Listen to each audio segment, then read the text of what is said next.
Over to you, Malcolm. Namaste and good evening. I am Malcolm Anthony, a researcher at IMPRI, Impact and Policy Research Institute, Prabhav Evam Niti Anusandhan Sansthan, Nai Delhi. And I extend my warmest welcome to you all to IMPRI #Web Policy Talk. Today, we have gathered for a very special talk on who cares for the elderly, gender intersectionalities in geriatric care by Dr. Anagha Tendulkar. This discussion is a part of the series, The State of Gender Equality, #Gender Gaps, and it is a series organized by the IMPRI Gender Impact and Studies Center. We are honored to have Professor Vibhuti Patel, who will chair the session. Professor Vibhuti is an influential economist and feminist, and she's a former professor at the Tata Institute of Social Sciences, Mumbai. Welcome, ma'am.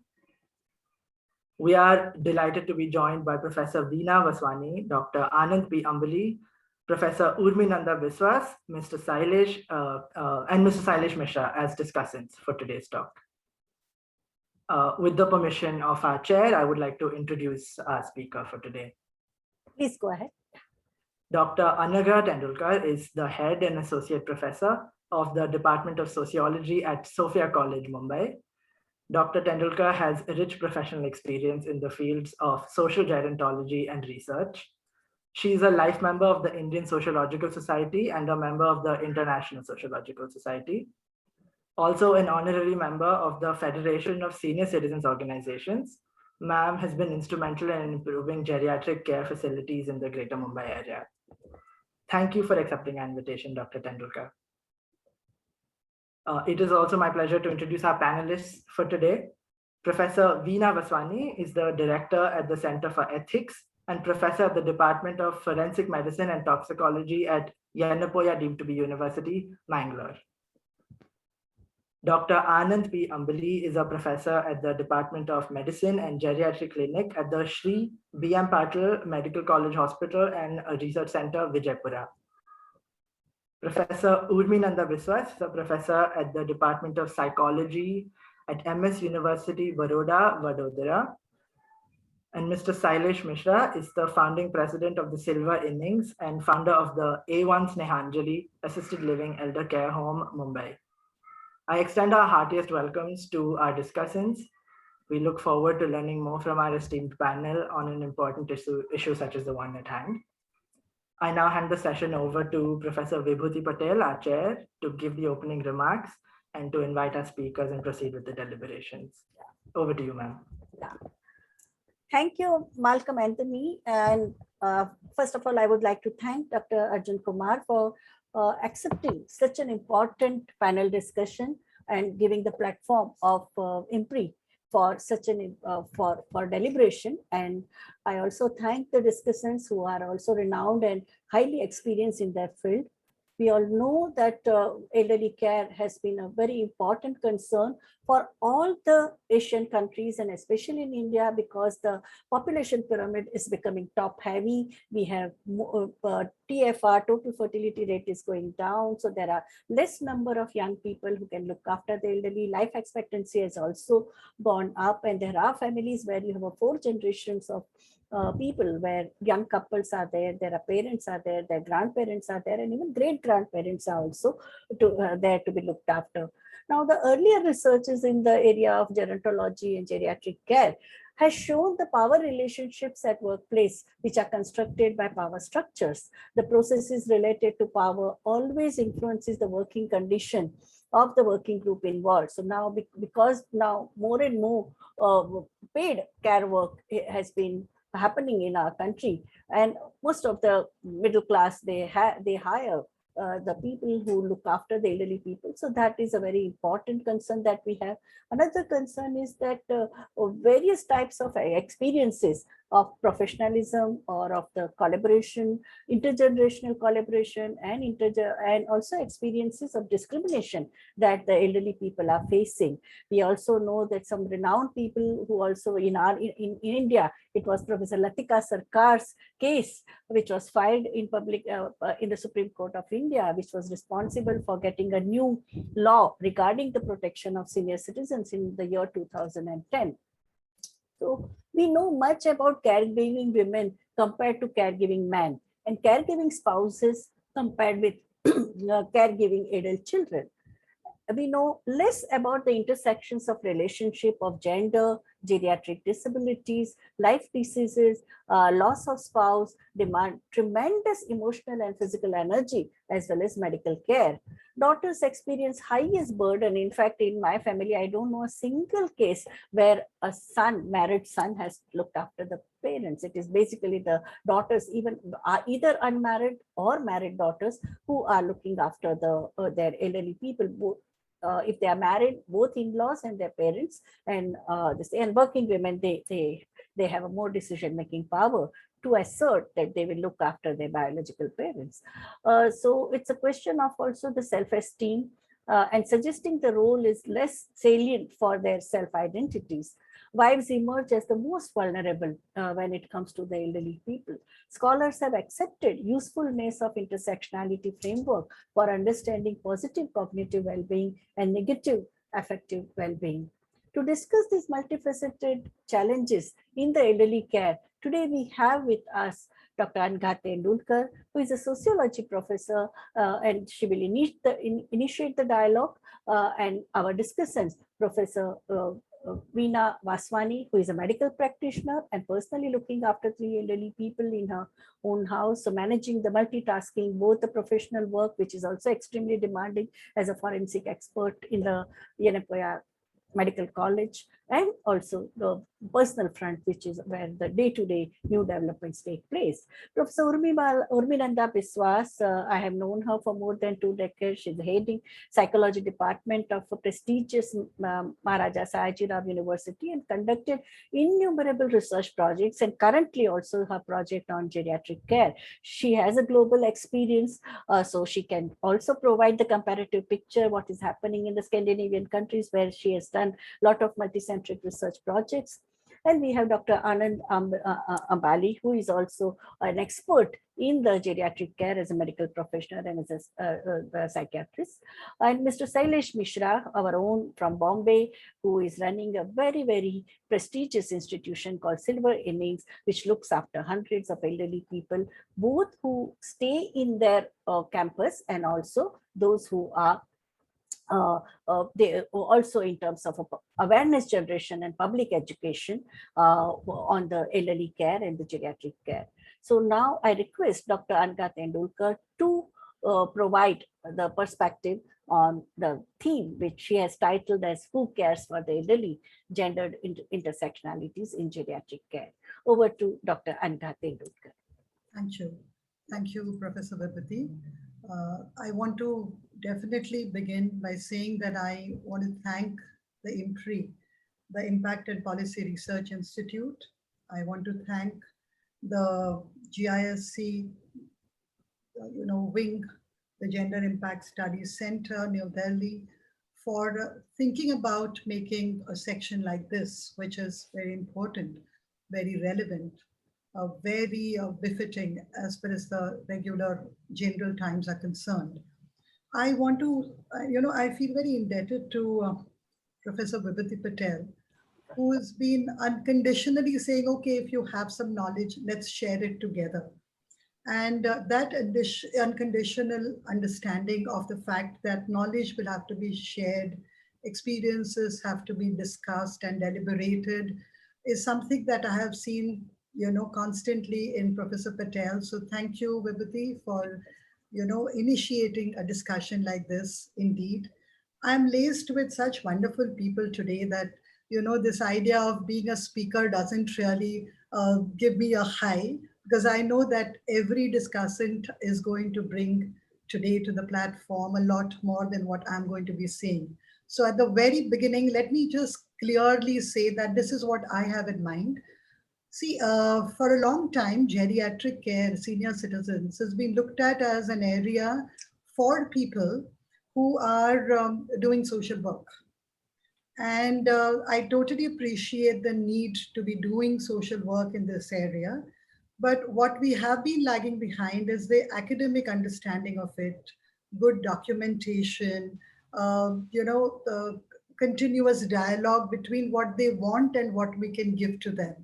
And therefore, my whole presentation today is going to be nested in an academic and theoretical understanding. And I believe completely well that after that, the discussant can take it forward, and I'll be part of that discussion as well. So having said that, the topic and the theme that is given to me is something that really is very interesting. Who cares for the elderly, and what are the intersectionalities? Like I said earlier, I want to begin with a very theoretical understanding, because we seem to be going wrong in making our policies when the concepts are not clear. So I'm going to touch upon the conceptual cluster very quickly, the aging, what is aging, what is the difference between aging and population aging, and what is this new scenario that India is facing right now, aging of aged, and we must be talking about it. Of course, then feminization of aging, which is a phenomenon that again has to be theoretically and scientifically deliberated upon. And then I go to the process of geriatric care and the intersectionality. So the paper is going to revolve around these three. The presentation is going to revolve around these three.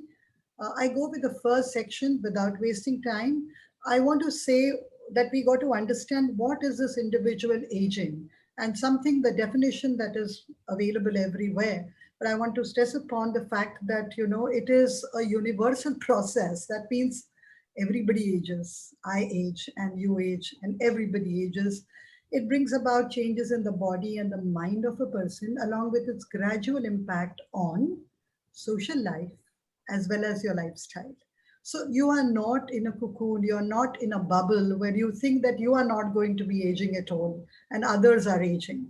And therefore, when we talk about it theoretically, we got to keep in mind that we all are subjected to it. In an academic discourse, we normally approach the process of aging in four possible ways. And the first one, of course, is the chronological aspect. When we talk about if I'm born in 2000 and 2020, I'm 20 years old. It's as simple as this. It's a quantitative matrix, which is easy, which can be shown, which is very empirical. The second one is the physiological aspect, and it is important to keep in mind that our chronological age does not always match with our physiological age. So physiological aspect of aging is something that we got to also factor in. The psychological aspect of aging, I'm sorry to say, but has been largely ignored. We don't think about it from the psychological angle. And the last one is social aspect of aging, which people think they know everything about. I feel that everybody talks about social aspect of aging, and there is a disadvantage to the discipline of sociology when majority of the people think like aging is like cricket. We all know everything about it. That's not true. Aging as a process will have to be understood in a more deliberate, precise, specific manner. And I must say that for the most of the policymakers, we seem to be focusing all the time on the chronological aspect. So we say, okay, 60 years and above. So how wonderfully, one night I'm 59, and the next day morning on my 60th birthday, I'm promoted to or demoted to elderly, right? I mean, that's the way the parameter goes. And most of the policymakers, therefore, seem to believe that all those who are 60 and above have similar demands, have similar problems, have similar ideology, can be treated in a similar manner. So the very important gap that I can see in our policymakers' perception and consolidation and comprehension of the problem of aging is that the departure point is always chronological. I know it's easy. I know Professor Vibhuti will also agree that it's something that's very measurable. And therefore, and we require something that is measurable. The quantitative metrics is important to bring in some kind of, starting point. But at the same time, therefore, we are not doing justice to our whole idea of aging and understanding it correctly. I mean, the age at 58, what I am, could be the age of a man at 65. Capability could be 65. So that's what we are going to understand, that in policy making, in law making, while approaching these issues, we have to be more open. Chronological parameter is not the only parameter, but India very typically has been using this chronological parameter. We got to get out of it and understand that there is a psychological or social, or rather I'll say a more integrated departure point is going to be a requirement as our society grows fast. Like I said, it's universal. So on a lighter note, it happens to everybody. And as we go old, it is very rightly said that inside every old person, there is a young person wondering, what happened? I mean, what happened? I was young, and what happened? So this is the process that I'm talking about, a very universal process, and we are here to learn a little more about it. The second one that I'm going to is a concept very close to global academia, and that is demographic aging, population aging, which is also known as demographic aging. And India has not taken a conscious note of it yet. So the first part of the presentation is going to be about what is this population aging? Very quickly, we know, and I'm taking the definition from World Health Organization, it is defined as the increasing proportion of older people within the total population. So it was first discussed in 1982. And we go to this, the whole globe is actually graying. The oldest region is actually the region that is rich and prosperous, that is Europe. And the youngest region is Africa. So we are actually looking at India now very closely. And let us see whether India is aging. I know we all have heard about demographic dividend. We have heard this so very many times, that we are a young nation. We have to be happy. We have to give the skill set to young people. It's true. But many of the reports now reveal that we are moving towards a gray revolution, or rather a graying kind of structure. So let's see whether that's correct. What you can see here is taken, of course, from several of the reports. So you will see very clearly that we were 12 million, 5.06%. We were 5.63% in 1961, 24.7. Very quickly, 1991 gave us 6.7%, 55.6 million. We have 7.7, 76.6 million. Look at this, 104 million. And then we go to this projected figure, which is scary, We are talking about a small group that is growing gradually, definitely rapidly. And I am a little concerned about it, because when we look at India, India has different kind of, I'm going by 2011 census, that the last census that we have right now. I know we are in 2021, but as far as senior citizens are concerned, I am not happy to say this, that our enumeration comes last. I mean, sometimes 0 to 6 is the category that people will still be worried about.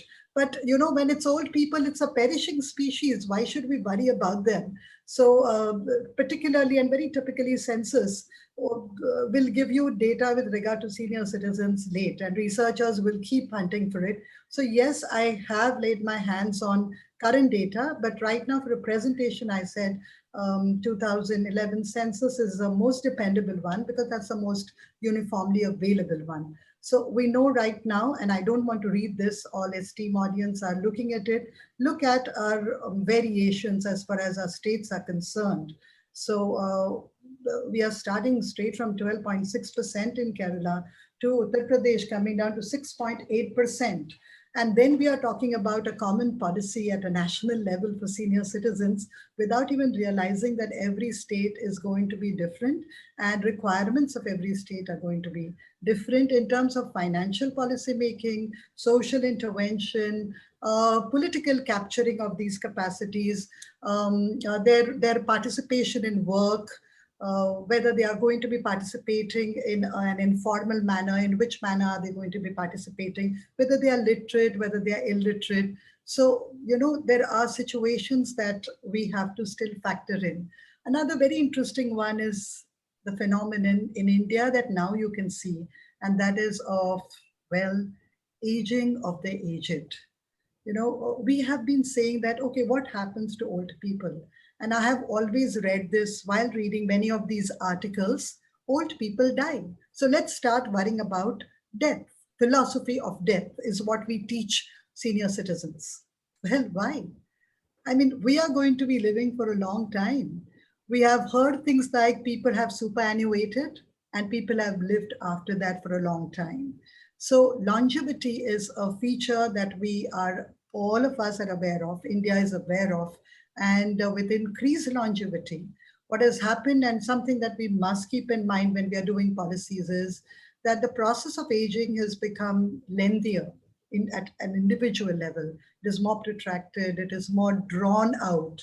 I am not going to perish 10 years after my retirement in general, in a modal way. What I'm saying is that so you got to plan it out. You got to ensure that that plan goes with your family structure, goes with the community in which you are staying. So the Vanaprasthashram that we spoke about for a long time in India will have to be given a different kind of dimension. So, it is going to be for most of us, for most of the senior citizens, aging is going to be a compounded, complex, and sometimes inorganic struggle. Now, what do I mean by inorganic? I know when I say this, it's a risky proposition. But by inorganic, I mean that there are various interventions, thanks to technology, thanks to development. When we started plowing, land, we said, are we doing something that is inorganic? Okay, but we are talking about living, and here I'm talking about inorganic in terms of medical intervention. So when you talk about living a longer life, what is the quality of life? And if the quality of life is not so great, what kind of care system are you looking for is important. So an inorganic struggle is going to demand a different kind of care system and than the organic existence.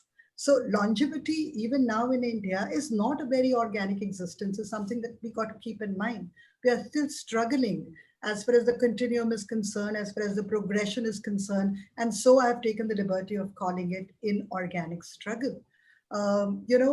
Somehow we are all, particularly women, we are watching this and continuously we talk about this anti-aging cosmetics, anti-aging diet, anti-aging facial expressions. And I'm so scared. I mean, is aging something that we must shun off and say that anti-aging is the funder? So again, risky to say this in a public discourse like this. But slowly anti-aging has translated into a very fictitious deathlessness. I'm never going to die. I am going to be alive forever.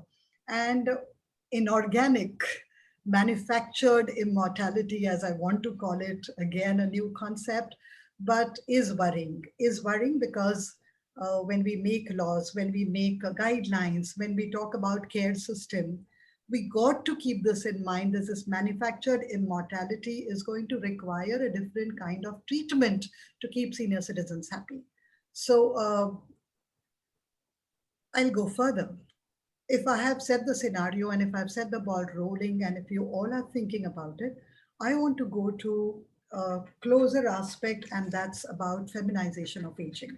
So having spoken about aging of the aged, now I'm talking about something that all of us are going to quickly take a note of. Women, 2011, when we said it's 104 million, look at the breakup. 53 million women and 51 million men. Again, happy that women are outnumbering men somewhere, because we know that the sex ratio has not been, general sex ratio has not been very friendly. So 60 plus women, if you look at 1951, 1028 women. These are 60 plus women. 2001, 978, you see a dip there. But then 2011, again, we recovered and there is 1033 women, 60 plus, mind you. 2026, the projected one figure is 1060. Should we be happy about it? Yeah, we should be happy about the fact that there are going to be more women in this age group, but we should be worried and concerned about these survivors and their capacity to take decisions for themselves. Survivors and their quality of life. Survivors and the ability to handle crisis. So we should rejoice that the feminization is happening. believing in the fact as a sociology person that we are better survivors, okay, believing in the fact that we can handle situations as women. Fact remains that culturally and socially, traditionally, we are not trained to manage our bank accounts, manage our health, manage our... So caregivers, when become care recipients, they face a problem. And that's what we are going to look at very quickly. So look at this. One of the biggest concerns is the increase in the number of elderly women, as I say. And I'm moving forward. When we talk about this, I want to also say this and put forth this idea. Is this whole process of aging, therefore, same across the gender groups? And as I say, same across the gender groups, I'm not just talking about men and women. I'm also talking about the LGBTQI community and aging in that particular community, which we have just not, thought about. They are not there. So my answer to this is this, that look, let's not believe that it is the same for everybody. There are, in the process, there are multiple gender differentials.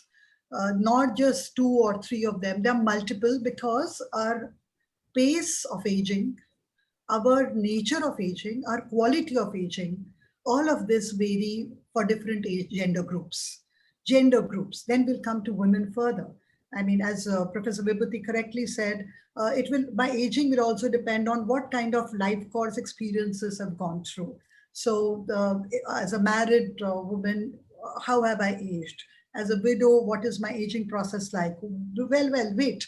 As a married woman with a boy, with a son, earning son, what is my aging process? So, there are these multiple identities that we are going to be looking at very soon. So I want to say this again, there are inequalities in terms of access to resources, right?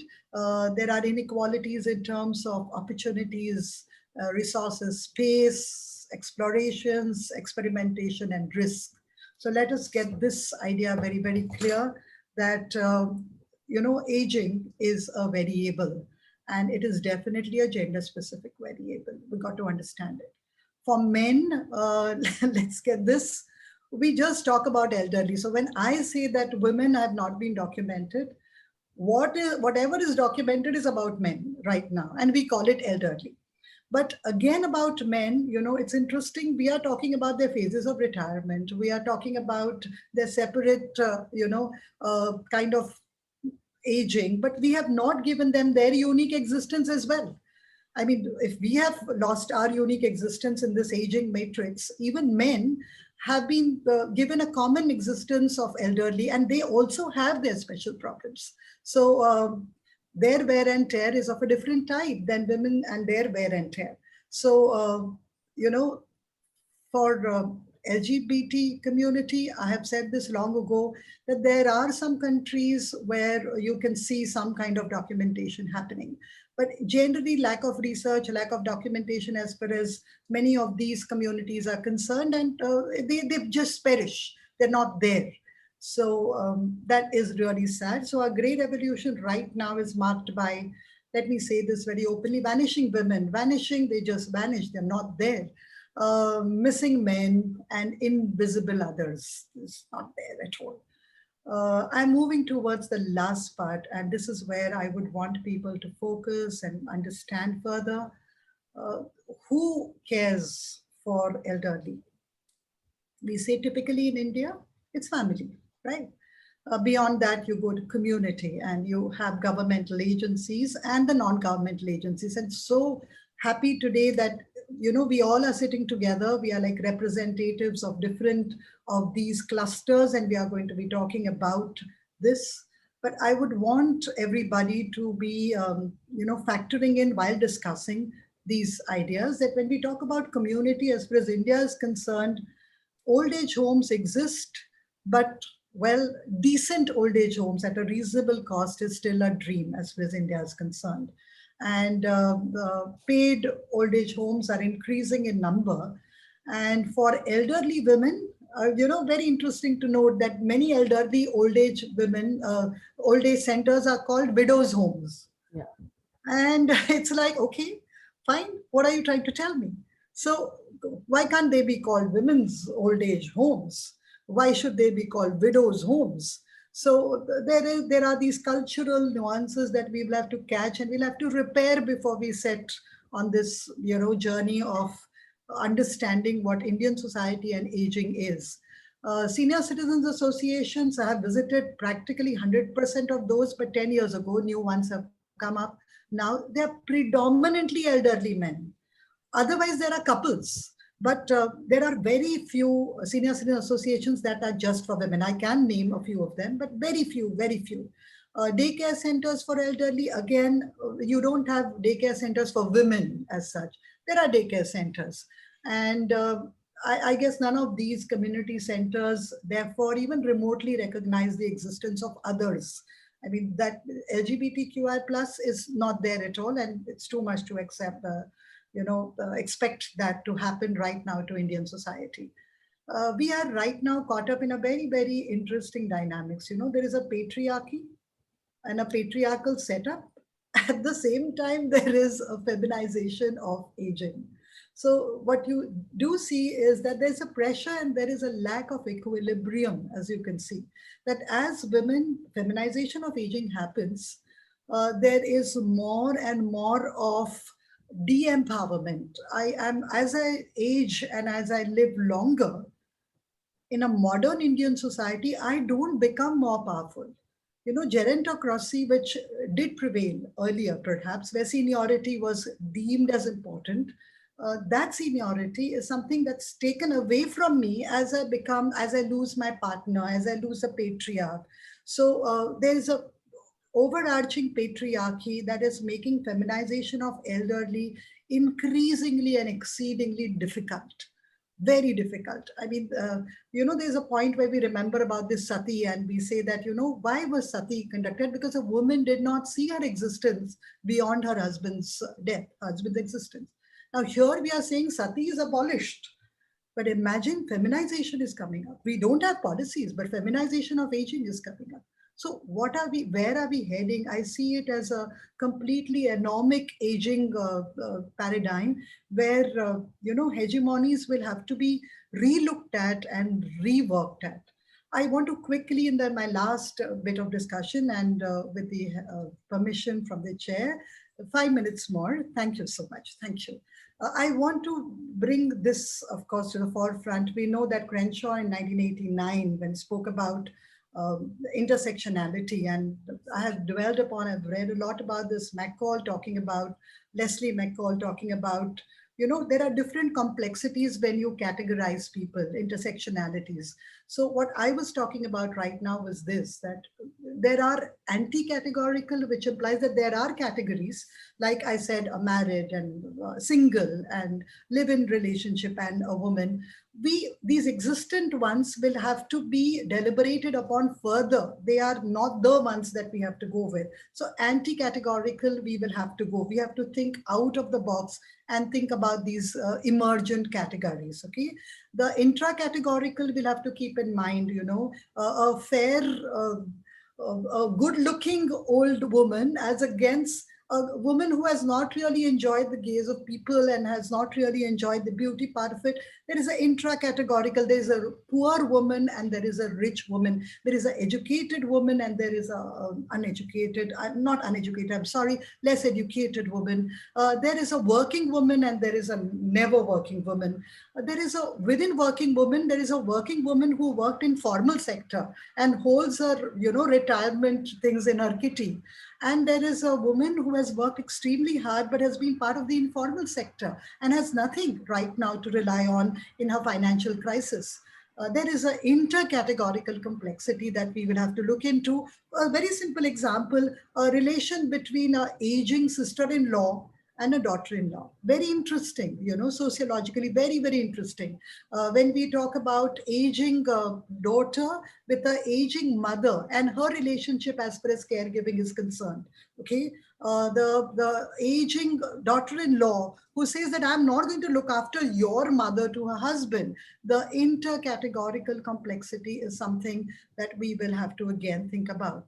While concluding, therefore, I really want to say, that we are ruthlessly insensitive towards the layered marginalization of elderly women. It's not just marginalization, it's layered. You know, I continuously lose one status of after the other and after the other, and I don't know where I'm heading. I am just not there after a while. We are also very uncompassionate towards the perpetually emergent complex patterns of intersectionality, I feel. And we are hopelessly half literate. I always say this, that when you say illiterate, at least you can say, make them literate. But half literate is a very deadly thing to be. So we are very half literate about the ramifications of the phenomenon of feminization of aging.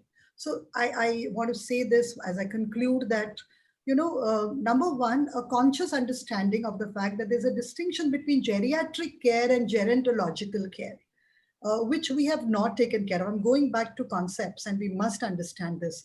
See, geriatric care will go closer to your, like we say, pediatric care, etc. You're talking more about a pathology that you can see, and you have to address it. Gerontological care is a preventive care. Where the social essence of social value of it, or social roles are restored, so that you don't have to, you know, lay down the geriatric care carpet for these women. Let women be rich enough, healthy enough, okay, not to be asking for geriatric care. Let them learn how to look after themselves. And that is what I say is gerontological care. But unfortunately, in the social work discourse, I don't see it. All the time we talk about geriatric care, but we got to be talking about gerontological care. There should be policies in place for gerontological care, and then your geriatric care burden will automatically reduce, which is right now not happening. We also have to understand that geriatric care is a process. It's not a phenomenon. You don't do one policy and stop there. You will have to proceed, you have to check, you'll have to have your SOPs in place to say this is how it will go. It's fluid, not static, and it's also multidimensional. Don't put all women in the same basket, as we have said already. The gender-specific policies right now are non-existent, I'm sorry.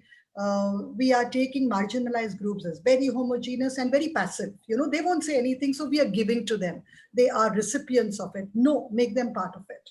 Let them be part of this policy making. A problem with our sometimes policymakers and planners is that we are poor listeners. You know, we are very bad listeners. We don't listen to people. We got to listen to them. The care model that we are doing, always keep in mind, we are doing it for the caregivers.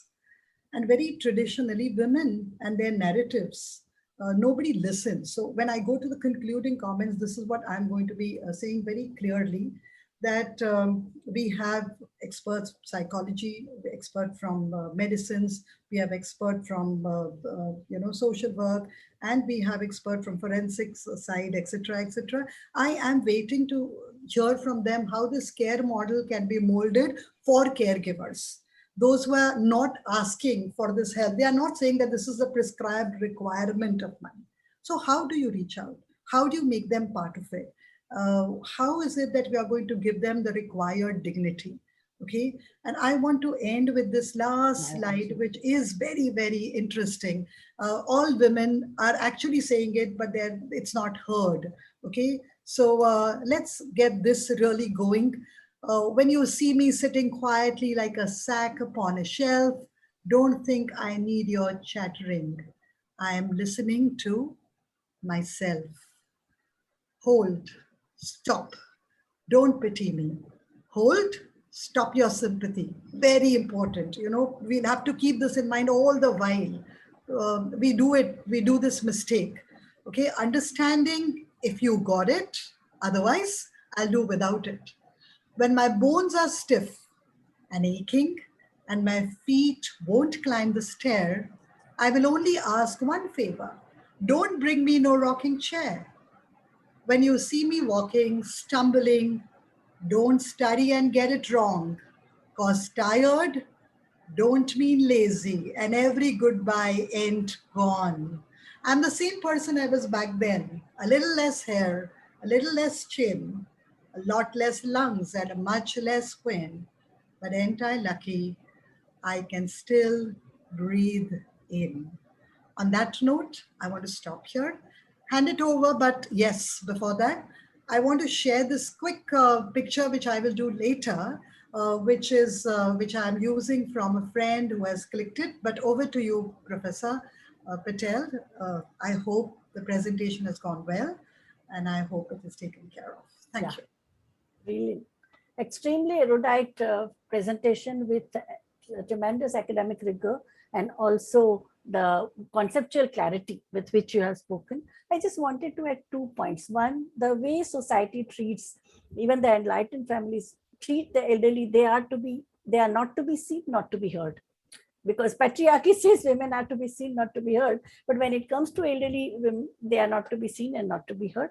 And second one is a public space where the gendering is so sharp, because man, I know in so many tier 2 cities and even in Baroda, my native place, you have Vadil Parivar, you have senior citizens organization, but only men. They are the ones who are playing bridge. They are the ones who are talking. They come for the laughter club in the evening, yoga classes, while women don't have that public space. Only in some places I see that women can go for bhajan mandli. Except for bhajan mandli, they don't have any other space for self-actualization.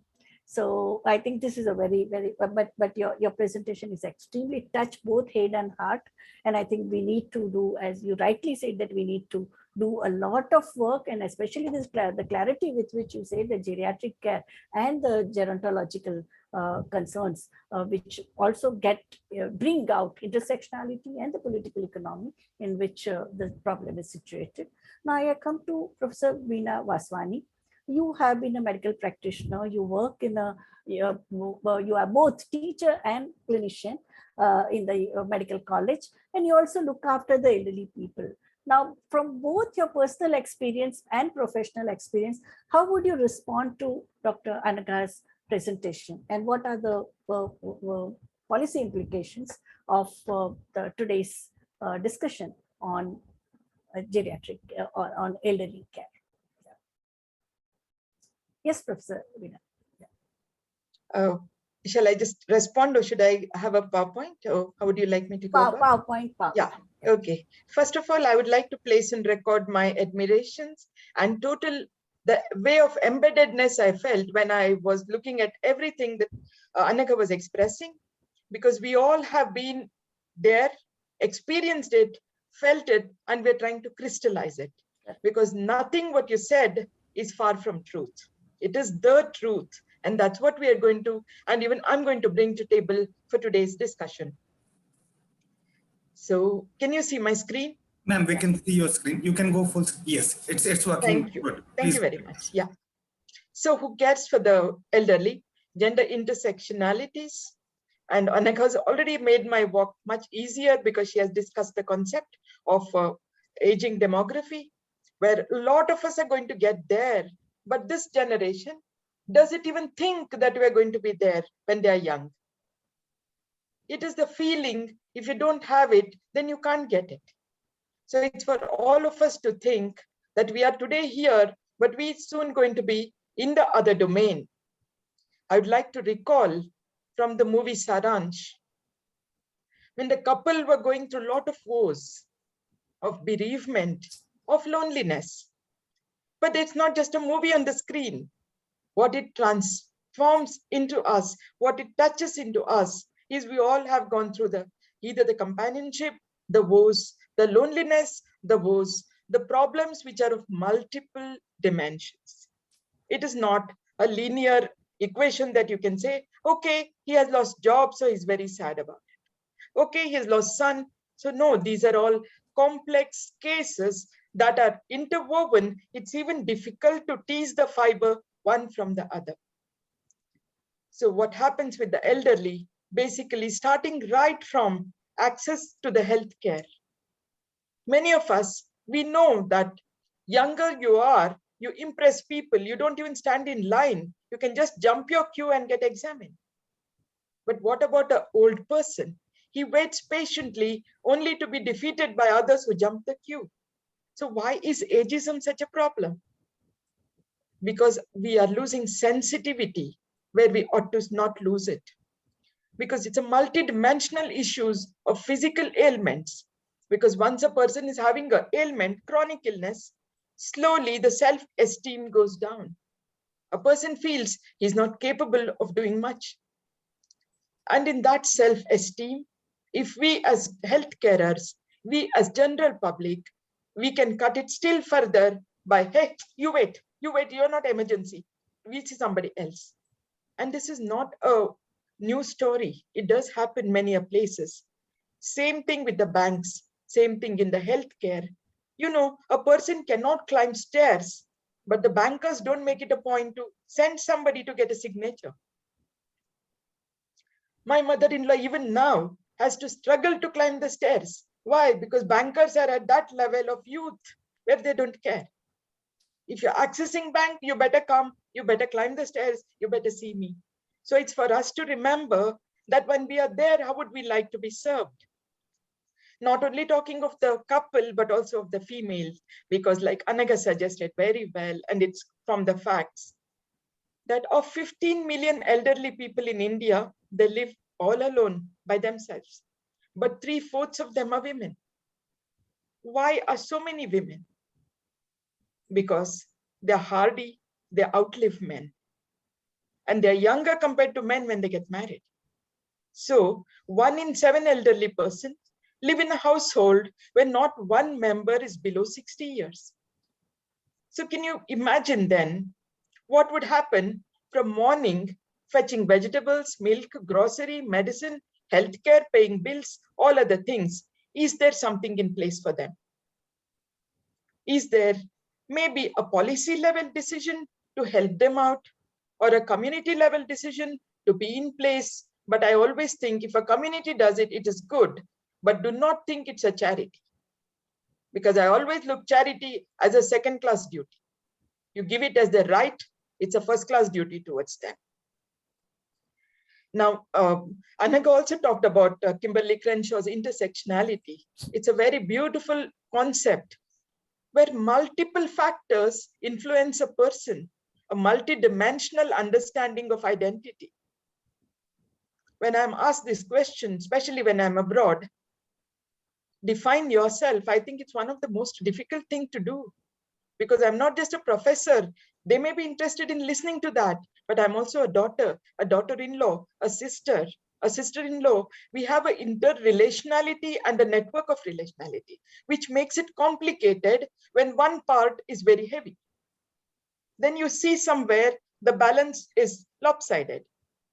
So the gender, color, race, wealth or lack of it, religion, even the region from where you come. If you're not so from a well-to-do place, in fact, when we started Ethics Center, one of the person told me, I wish you had started in Delhi. Delhi is the place to start all new things. Who will even come to Mangalore? So, you know, sometimes the region which you represent can suddenly make you or give you a complex that it's not like anybody else. So you have to negotiate all the more to be getting something which others would anyway get it. Power dynamics, a rule in multiplicity and complexity. I may be powerful as head of the department, but believe me, when police come to take autopsy report, they don't salute. Because, you know, ladies who will salute? Why would ladies be saluted? So this kind of in-depth oppression about a female, that a female should not be respected, not to give an Akadak salute, is something that we can talk, but when you feel it, they also need to feel it to get over it. So the race, gender, even the economy, what you earn today, but then when you retire, it literally becomes nothing. And in spite of that, like I look at my parents who had worked hard, paid so much of taxes, but the taxes don't stop even after they've aged. They continue to be there. So many a times this hurts, because at that age, when you stop earning, at least your savings need to be there for you. So race, gender, economy, age, these are all interacting factors that can bring in to people a lot of power dynamics, power inequalities. So they intersect the social identities. So multiple factors influence a person. When I talk of intersectionality, what does the intersectionality do? Those who are in the margins, there is already pushing from the margins, pushing much into the same place that you better stay there, you don't come here. Who asked you to be a leader? You're supposed to be just a follower. So the power inequality it results in subordination, in exploitation of the have-nots by the haves. And we are very, very aware of the dowry system that goes on. But have we gotten rid of it totally? You can still see the huge list. The girl's father has to give, and the way he's being twisted to give everything that's required. So the power inequality could be political, social, religious, economical, it could be gender-based, it could even be legal. But those who are having the power are tightly clutching onto it, do not want to let it go. And it's only those who are losing the power are having a whimper. So there is not much strength in what they're saying. In fact, Dwork says sexism is the foundation on which all tyranny is built. And it's again, when it comes to sexism, although it's a social construct, it has gone beyond to be all pervasive, and it's almost any construct, and sexism comes there. Taking intersectionality into consideration and giving India as an example, it is going beyond race, gender, class, about the caste discrimination.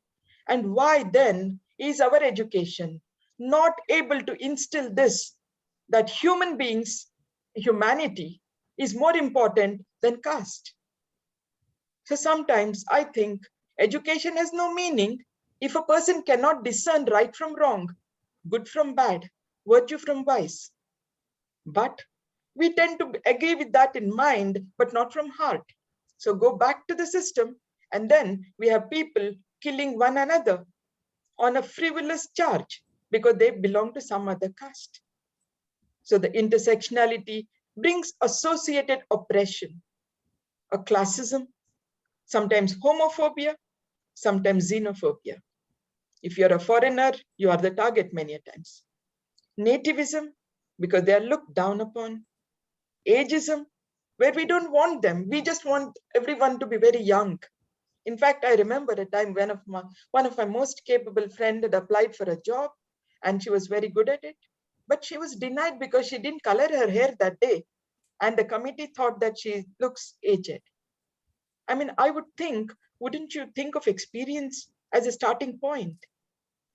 Are your people only good enough to be objectivized and objectified when you give a job? Or are you even looking at capabilities? Because somewhere in our quest to bring in quality, we are stopping at externality. And to us in today's world, the coloring, the makeup, the dressing, and externality has become far more important than the integrity of a person, the passion of a person, the ability of a person. And this is where we need to look at. This is again breeding a lot of division amongst people. And once this division is built, it's very difficult to fill the cracks. Be it ageism, be it Islamophobia, be it any phobia, what is it making? It is making people vulnerable. Because immediately you have people who oppose them, and those who are targeted feel vulnerable. At this point, I would like to bring about, again, like Anagha said, Anagha is a solid rock. I can always say, okay, she has said that, and I too endorse it very well, that this is not labels, but layers of vulnerability. One of the bioethicists by name Florencia Luna, she did a phenomenal work in vulnerability. And she was saying, when we classify vulnerability according to situation, this, that, it's of no use. Because beyond that is a layer which is unseen.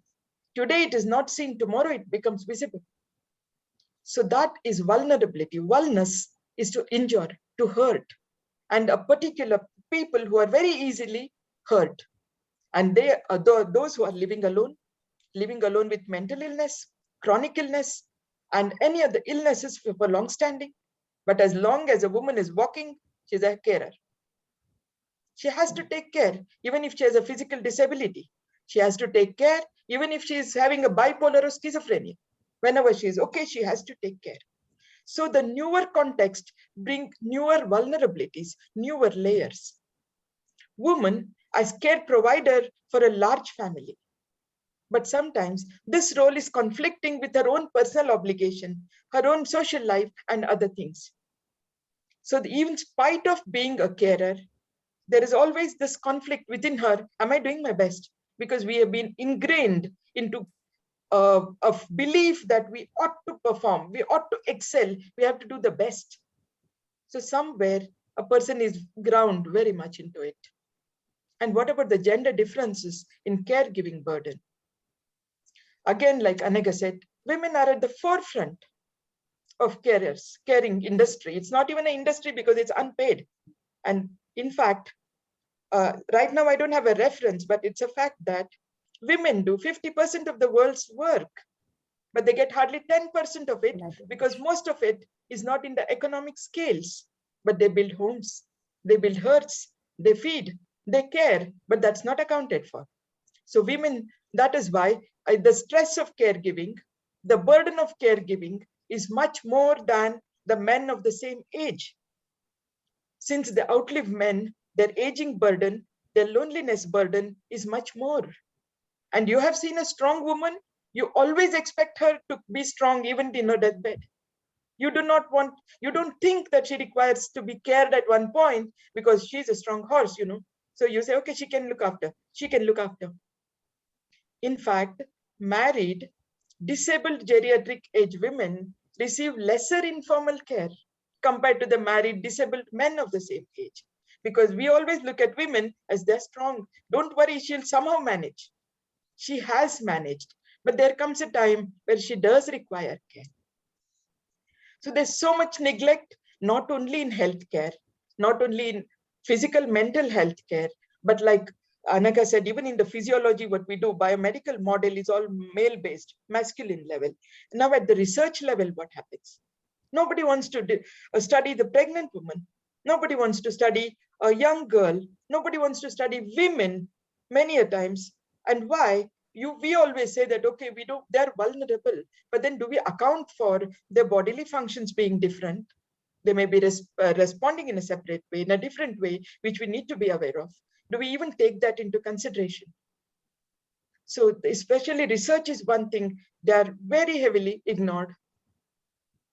And I'm coming back to the presentation to conclude.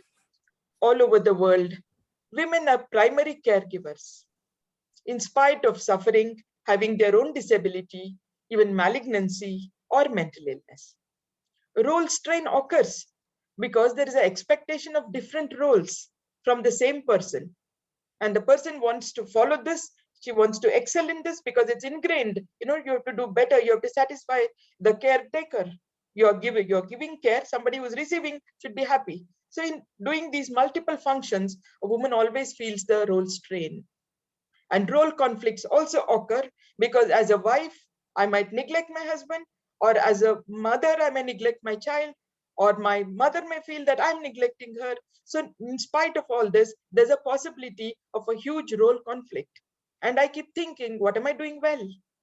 I'm neither doing this well, nor that well. And most of the time, the females undergo this mental stress, which again is unaccounted for, which is not cared for, which is not looked after. So it's more observed in the female elderly care than males. Why in females are all these emotional pangs? Is it because they are victims of emotional depression or so? No, sir, no, ma'am. That is not the case. That is because a female always thinks emotional well-being of another is her happiness. Whereas when a male cares, he is not thinking of emotional well-being, but giving the material things that are required. Now, when you emotionally want to look after somebody, you literally have to give so much of emotional exhaustion, and yet you feel bad that you haven't satisfied a person's expectation. So caregiving in India especially, and all over the world, I could say, is a highly undervalued thing, but we're still propagating it. They're not protected. And what I think to begin with, of course, policy needs to take into consideration, how are we looking at our senior citizens? Here, I'm just reminded of one particular time when a mortuary is being opened. Many of the VIPs tell, don't invite us to inaugurate mortuary, because I'm from forensic, I talk of mortuaries, because that is not something good, they would like to. And there's not much funding towards mortuary as well, because you see, they're not cash crops. But when a person dies, a VIP of a minister, then they expect that the mortuary should have marble floors. And where does that come from? How can you expect something extraordinary when you don't even have an emotional connect with the mortuary because you think you're Amar? You're going to, not Amar Jesani, who's our great guru, but I'm just telling Amar as a name, that you're always thinking that you don't even want to think of death. And then that is how there is a gap in the expectation. So the same people who look at females and say they're very emotional wrecks, they're doing this, they're doing that, are not considering the fact, why did they even get there, is because of the exhaustive, comprehensive, beyond capability care, having the stress of the role as well as the conflict of the role. So I would suggest to begin with, at least we could have a mechanism in place where we could have some few hours rest and recreation for those who are caring. In some way or the other, it should be made a compelling thing that they should get out of that place, either somebody replace them, because this is a wonderful thing I noticed. When I was in North Carolina as an examiner in the medical fraternity, I actually went as in the forensic. Sorry if I'm stepping my time, Vibhuti ma'am, please tell me, because the worst thing that can happen to is a good audience and then nobody is there to interrupt. So I'll just take half a minute to finish up. Is that okay? Please go ahead, ma'am. Yes. Yeah. So when I was in North Carolina, I was impressed where I was asked to volunteer to accompany the caretakers of burns patients. So there were about 70 of them, and the patients had about 80 to 90-degree burns and upwards of that who were recovering. But they noticed that they were having an emotional drain. So one day out for these people, and I was accompanying them. It was a very nice place we went, just in nature, sit and listen to the nature, to be with nature, to hear the waterfall. In fact, it reminded me of the last slide of Anagha, where we didn't have to talk to express. It was so much felt. But we were there with each other. We didn't have to say hi, hello to anybody, but we stayed there and came back in the evening. And it was such a fulfilling experience. And even they felt very relieved. So I do hope we can plan something for the carers. And with that, I finished my presentation. And coming back to Anagha's, we have something to look at when we look at policies. Whenever we make policies, people on whom we are making policies are out of it. How can we make good policies? We make for the physically challenged, we call them Divyanga, whatever we want to, without even asking them, would you like to be called like that? We make policies for women where women are not there. We make policies for schools and children without even a children representation. Do we think that they have no brains? So this is where to begin with, we should think a policy should take into consideration a huge input from for whom the policy is being made. Then it will really play out good for them. Thank you so much. Yeah. Thank you, Dr. Professor Vina Vaswani, for bringing out two very important points is unpaid care work, and currently it is a global discourse also in the context of a pandemic that unpaid care work is very important, and you quoted rightly. It's the UN Instra, statistical wing of the United Nations, which said that women do 2/3 of world's work and they get 1% of world's income. That means how much unpaid care work is done by women. So there is a tremendous feminization of care work. Even in the Scandinavian countries, which are highly admired for their care industry, but there is also feminization. Those who are in the care work, paid care work by the state, that is, they are women. Second thing that you said that you also brought in the perspective of healthcare system and the concern of the carers, those who are into, who are providing doctors and nurses and support staff. Now, I would like to ask Dr. Anand that you are running the geriatric clinic. Now, what are the best practices you have seen? And also, there is a question from the participant that can also be taken care of by you, where she asked that, 1 minute, I just tell you. The question is about what are the, how can intersectionality, medical knowledge and experience of doctors affect the healthcare delivery to elders? If you can take care of this question also in your presentation. Thank you. Yes. Like to congratulate the first two speakers for the wonderful insight. Am I audible? Yeah, yes. It's a wonderful insight that has been shown, all these, the experiences and the evidence and the literature that has been written. Now, I being from the medical background, I will be bringing the real picture of how the elderly women are being taken care and being treated in the hospitals, and how their behavior matters. Now, respected chairperson and all the respected faculties, very good evening to all. And I just thanks the organizers for giving this opportunity. I bring greetings to you from Geriatric Clinic, wherein we provide services to the older people every Wednesday. And what is important thing I want to highlight here is now we are reaching the older people at the village level. So every month we have got to one village. I have adopted one village wherein we provide healthcare services, screening services, and awareness talks for the senior citizens. And what has been found till now is 70% are women attending these camps. Only 30% are men. Now, I'm informing you here is when we reach the older person, they are very happy that the health services have come to their doorstep. And second is that every time we leave the venue, the ladies ask, "Are you coming for next month?" So this is how the insecure feeling of the older woman in the villages is seen. So I just like to quote Malander: "An aging society is evolving, which for the most part is a female." So I think you all agree. So woman is the best care provider and least receiver of care. That is what has been highlighted. And from my experience in the medical field, I just like to inform that it's the family members who decide the course of the treatment and not the doctor. We make a diagnosis, we tell them what next to be done. And even in case of emergencies, we tell them she needs admission and she will be treated immediately. It is again the family members who discuss and they talk to their other members who are out of city or out of country, and then they decide. So most of the time, a doctor cannot take a decision because as far as the treatment is concerned, most of the time it is the family members who says, "Now you start."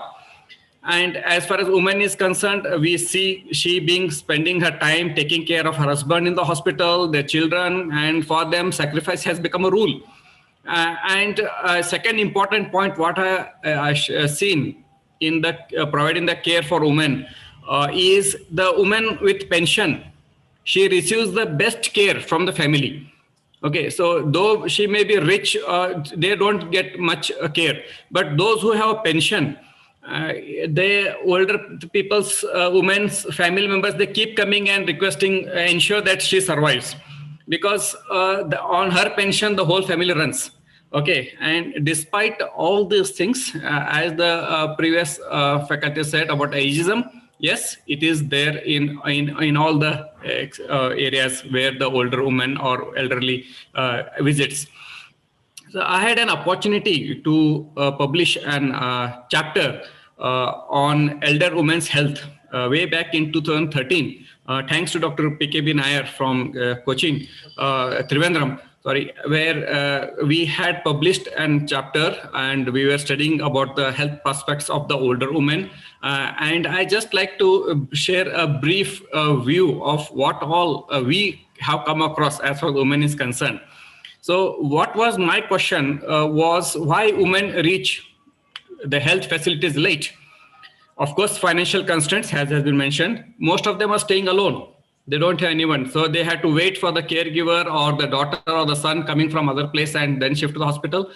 And being widow is again a factor that makes them to assess the healthcare very late. And comorbid conditions like osteoarthritis of the knee, stroke, blindness, especially in the rural women. So they avoid going to the hospitals because they cannot walk or they cannot even climb the bus steps. So they cannot move around. So they are totally dependent upon some healthcare to reach their village.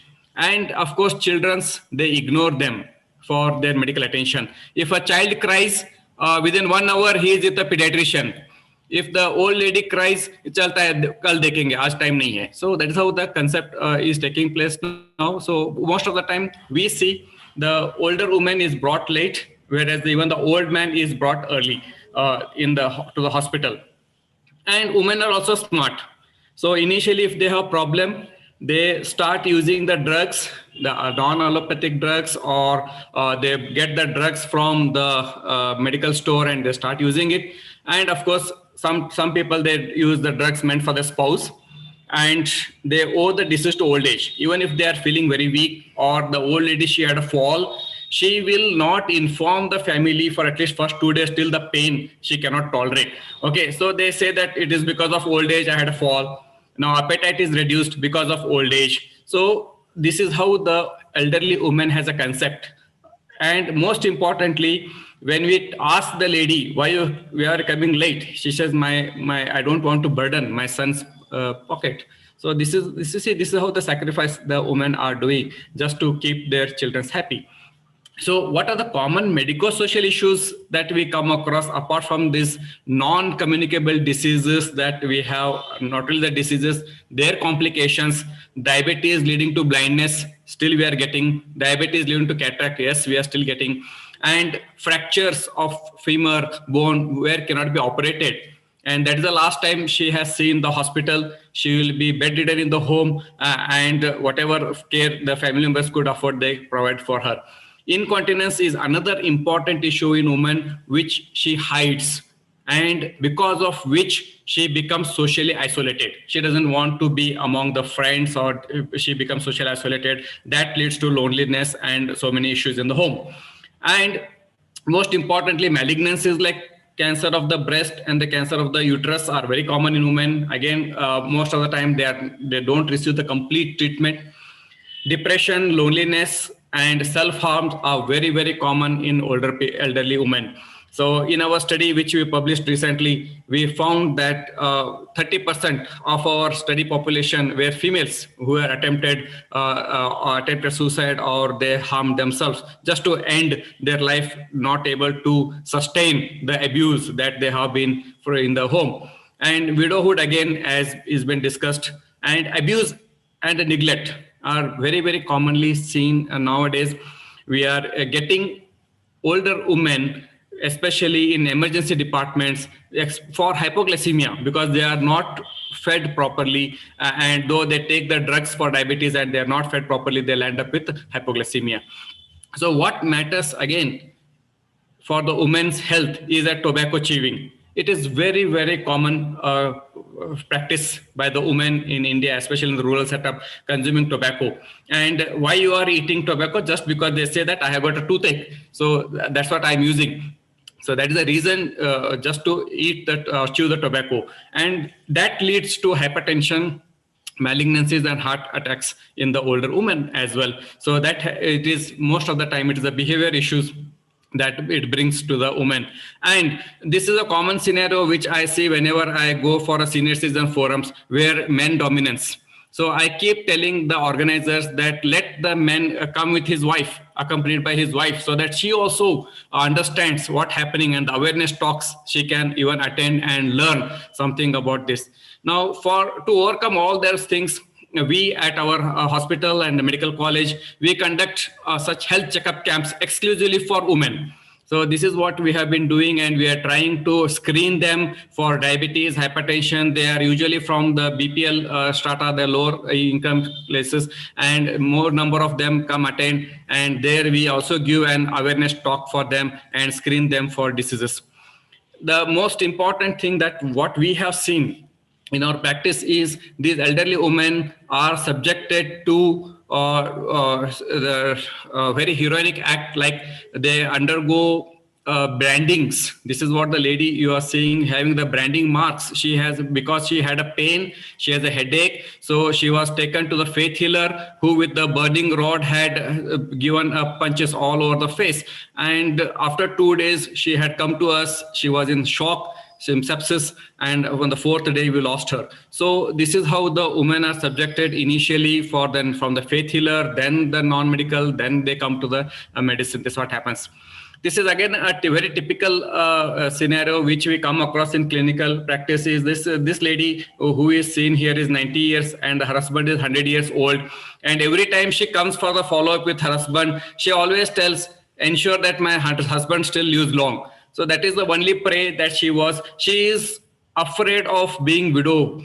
That is what she had in mind when I asked you, why is that you are 100 years old and you are 90? So she is afraid of being widow. So that is what she keeps praying me, that let my husband live longer.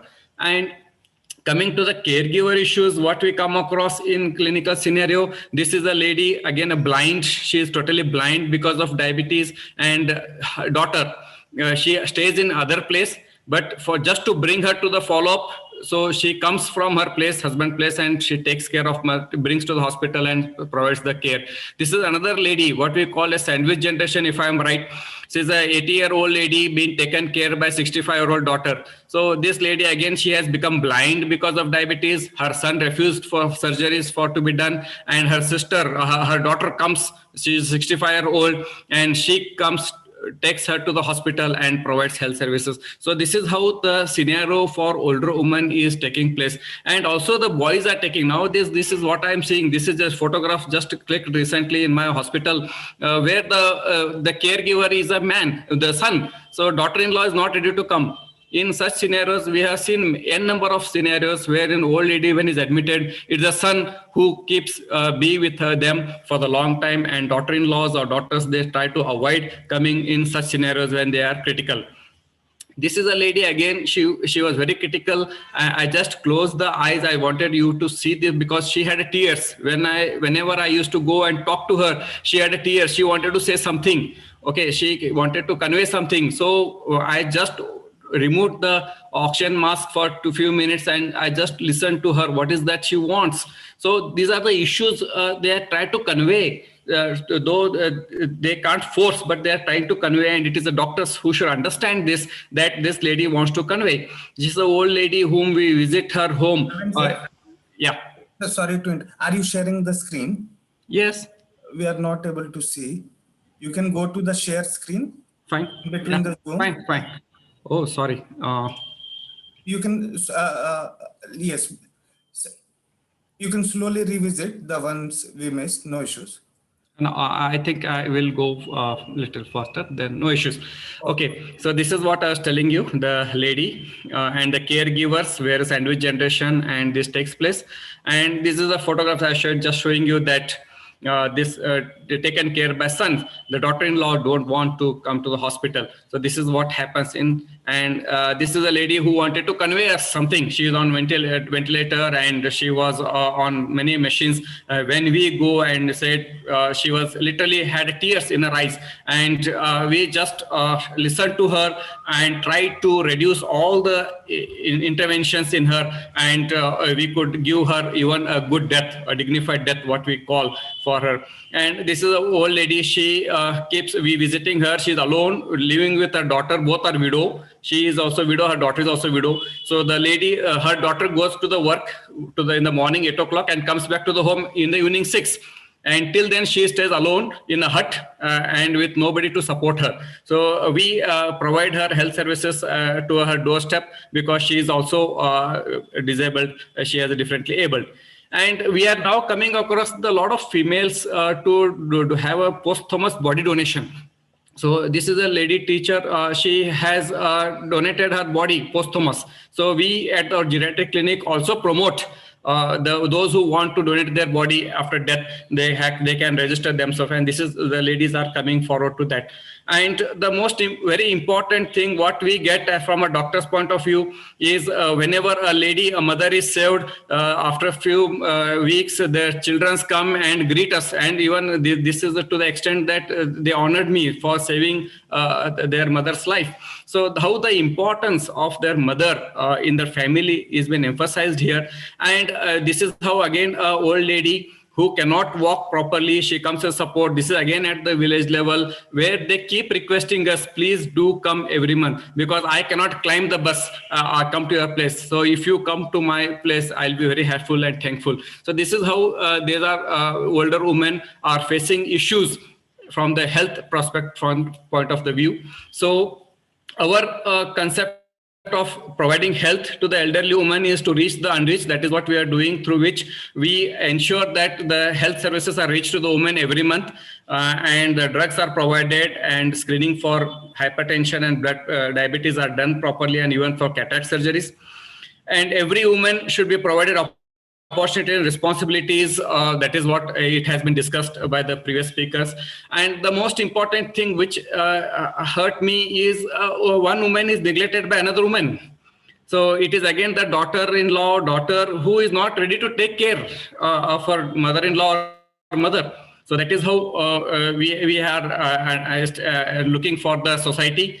And we should provide a secured environment for the people, for the best care provider. Women is the best care provider, and she, especially the Indian woman, providing the care for the family, keeping the environmental, the cultural factor, and the financial factors in mind, and though she is not expecting anything from the return.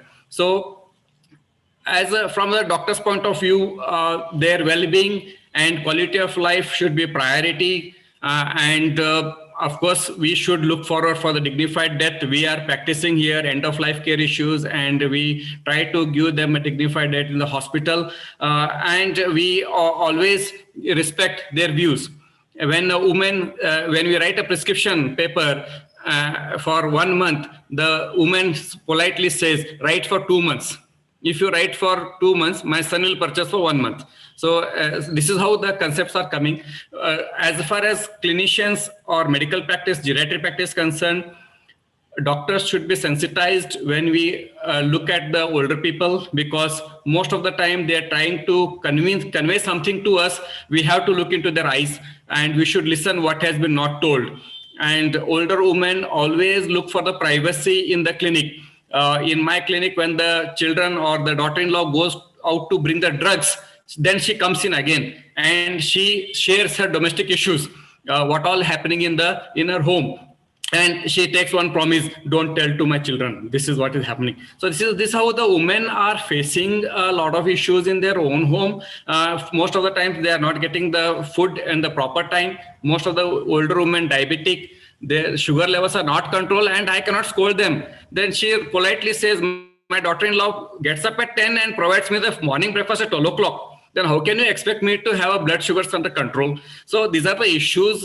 That's what I just mentioned, that woman neglected by another woman. Maybe I may be a little harsh in this, but this is what we are seeing in the scenario, what we are coming across. So I thank you for giving me this opportunity. And of course, the older woman is the power. This is a very nice photograph I had taken long back. She is a 90-year-old going for voting. And they can, if they wish, they can make a change and put the policy makers at their knee. But there is no eminence of women felt across India. So maybe that is lost. So I just recommend those who are interested to know, there is one literature brought by WHO, Women, Aging and Health, and there's a beautiful book and has been given solutions also to many of the problems that the older woman faces. So with this, I thank you all for your patience, and thank you. And I'd like to take some questions for discussion also. Yeah. Thank you, Dr. Anand, for bringing out a very important ground level reality, very heart-rending reality, and also highlighting the medico-social issues, and also some of the important things which we all have gone through, especially the sandwich generation, all of us have been, who are in our late 60s and looking after the elderly people. The most important message from your intervention is that the listening to the silences, because of the powerlessness of elderly women, which you have brought out so succinctly. And now I would like Dr. Professor Urmi Das to tell us about the home-based care. That is one area which requires tremendous attention, because now increasingly the market for commercialized home-based care has increased, and so many portals are and so many agencies have come up, and there is a total law of jungle. There is no regularization, no legislation even to ensure security of both the carers as well as those who are being looked after by the paid care workers. Yes. Thank you very much, Professor Patel, and thank you to my previous speakers. I am really thankful to Dr. Ambali because he actually, I felt that I am in touch with the ground realities and I could actually visualize the things as in the course of my, I am doing a project on home-based elderly care, and in that project I have visited several elderly care homes all over India, and when you were speaking I could really connect to what you are talking about and the realities that came the flashed back in front of me. Thank you to all the speakers to preparing the ground, and what I'm going to deliver today to share with you today is from a project that is funded by ICMR, Indian Council of Medical Research, and it is a value integrated home-based care in India and Sweden. So as we know that elderly care, as Dr. Anagha brought it to your, to the focus that elderly care is a largely neglected area in academia and by others as well.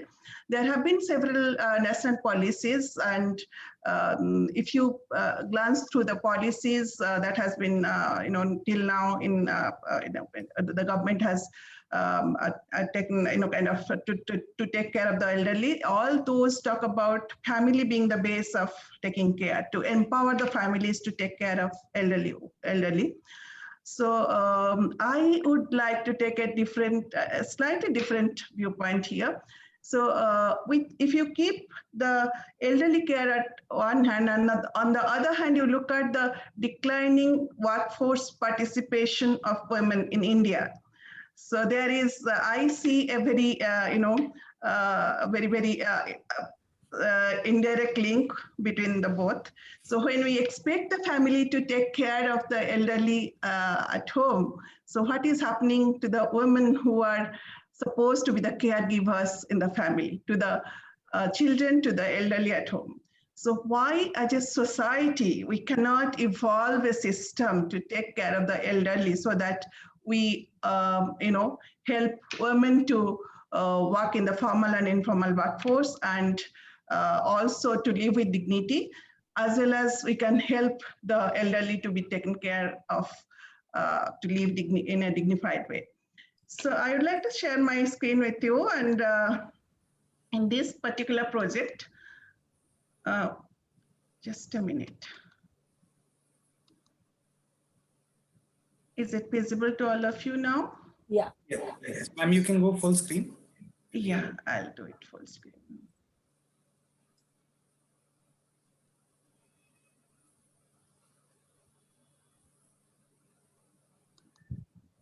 It's on. Yes, please go ahead, ma'am. Yeah. So when you're talking about gender equity and elderly care, I'll be presenting the findings of which have been drawn on the basis of, we have taken the study, done the study in 3 phases. We have explored the understanding of elderly care in the urban, suburban, and rural elderly population, and also the stakeholders who are involved in the elderly care, sector. And we have taken focus group discussions with elderly in villages, elderly in slums and urban areas as well. The second part of the study, we have studied the elderly care organizations all over India, 6 cities, and like Mumbai, Pune, Baroda, Calcutta, Guwahati, Kerala. Kerala added last. So we have surveyed, we have made the founders and the managers and the people who have founded these organizations of 59 elderly care organizations who are into different types of elderly care, of course.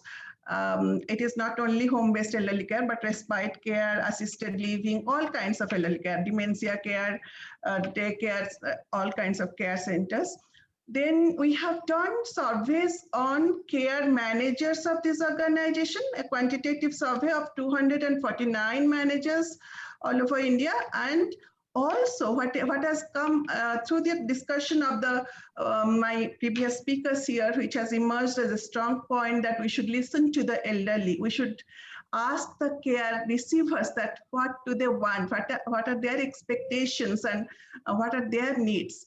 And it is phenomenal to know that how do they look at the elderly care. Their needs, the way they say it, is quite different the way the elderly care, generally conceptualized elderly care is in the mind of the policymakers and kind of care providers.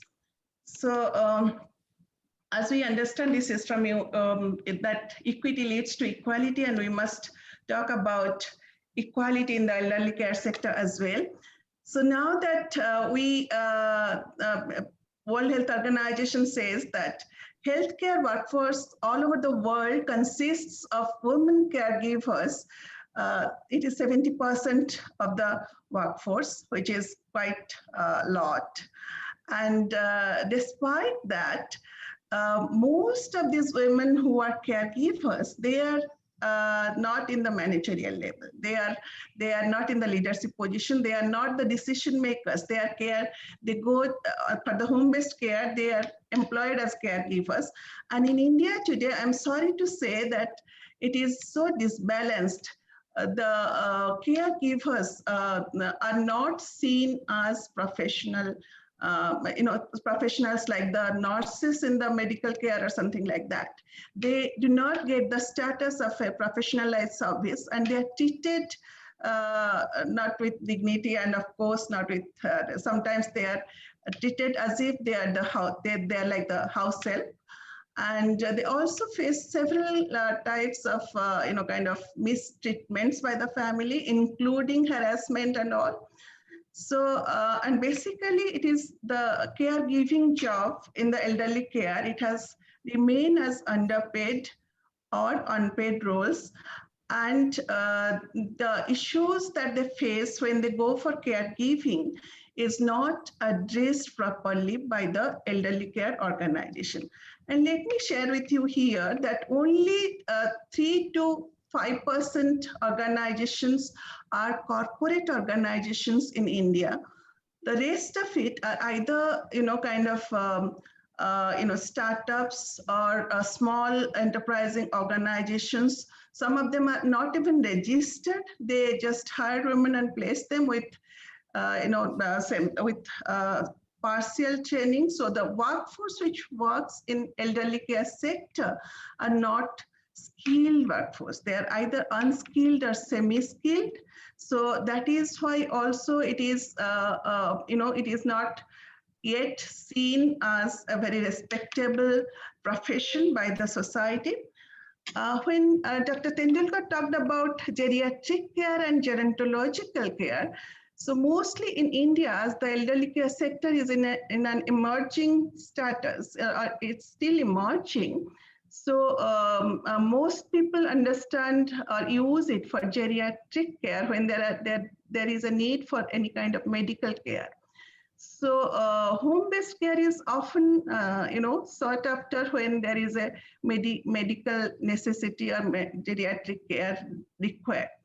But actually, when we interviewed the elderly, it gave us some kind of a different picture.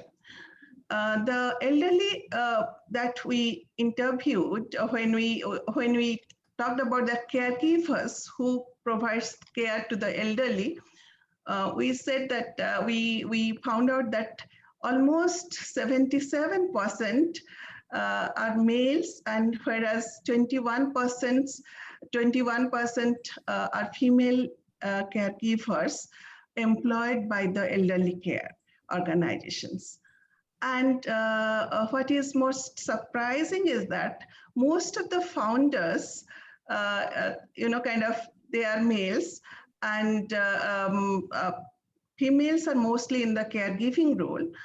And managers, when we're talking about elderly care organizations, if you look at the organogram, the structure of the organizations, so most of the managers are males, whereas only, we only found out that very few of them, and 14 out of 249 are in the managerial or position in the elderly care organizations.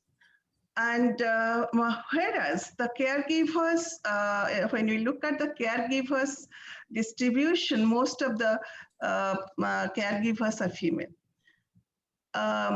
When Dr. Ambali was talking about care recipients, when we surveyed the elderly who are receiving care, we collected data from the elderly who are taking either home-based care or assisted living care or daycare. So these from the participants, it was 46% were female participants. So that is something good, but it is, I had only 279 elderly who are taking care that I surveyed, but that reflected that women also now access healthcare, elderly care. But when I'm talking about accessing healthcare, let me be very honest, this doesn't comprise women from lower socioeconomic status or lower middle socioeconomic status, because that is where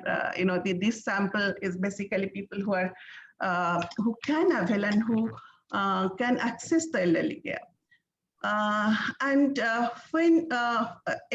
Dr. Ambali was talking about the type of care that elderly women get, for most males, men access home-based care or they access assisted living care, whereas women mostly have access to rehabilitative care when something, they have a need, like they have broken their leg or they have Alzheimer or they have some kind of medical condition.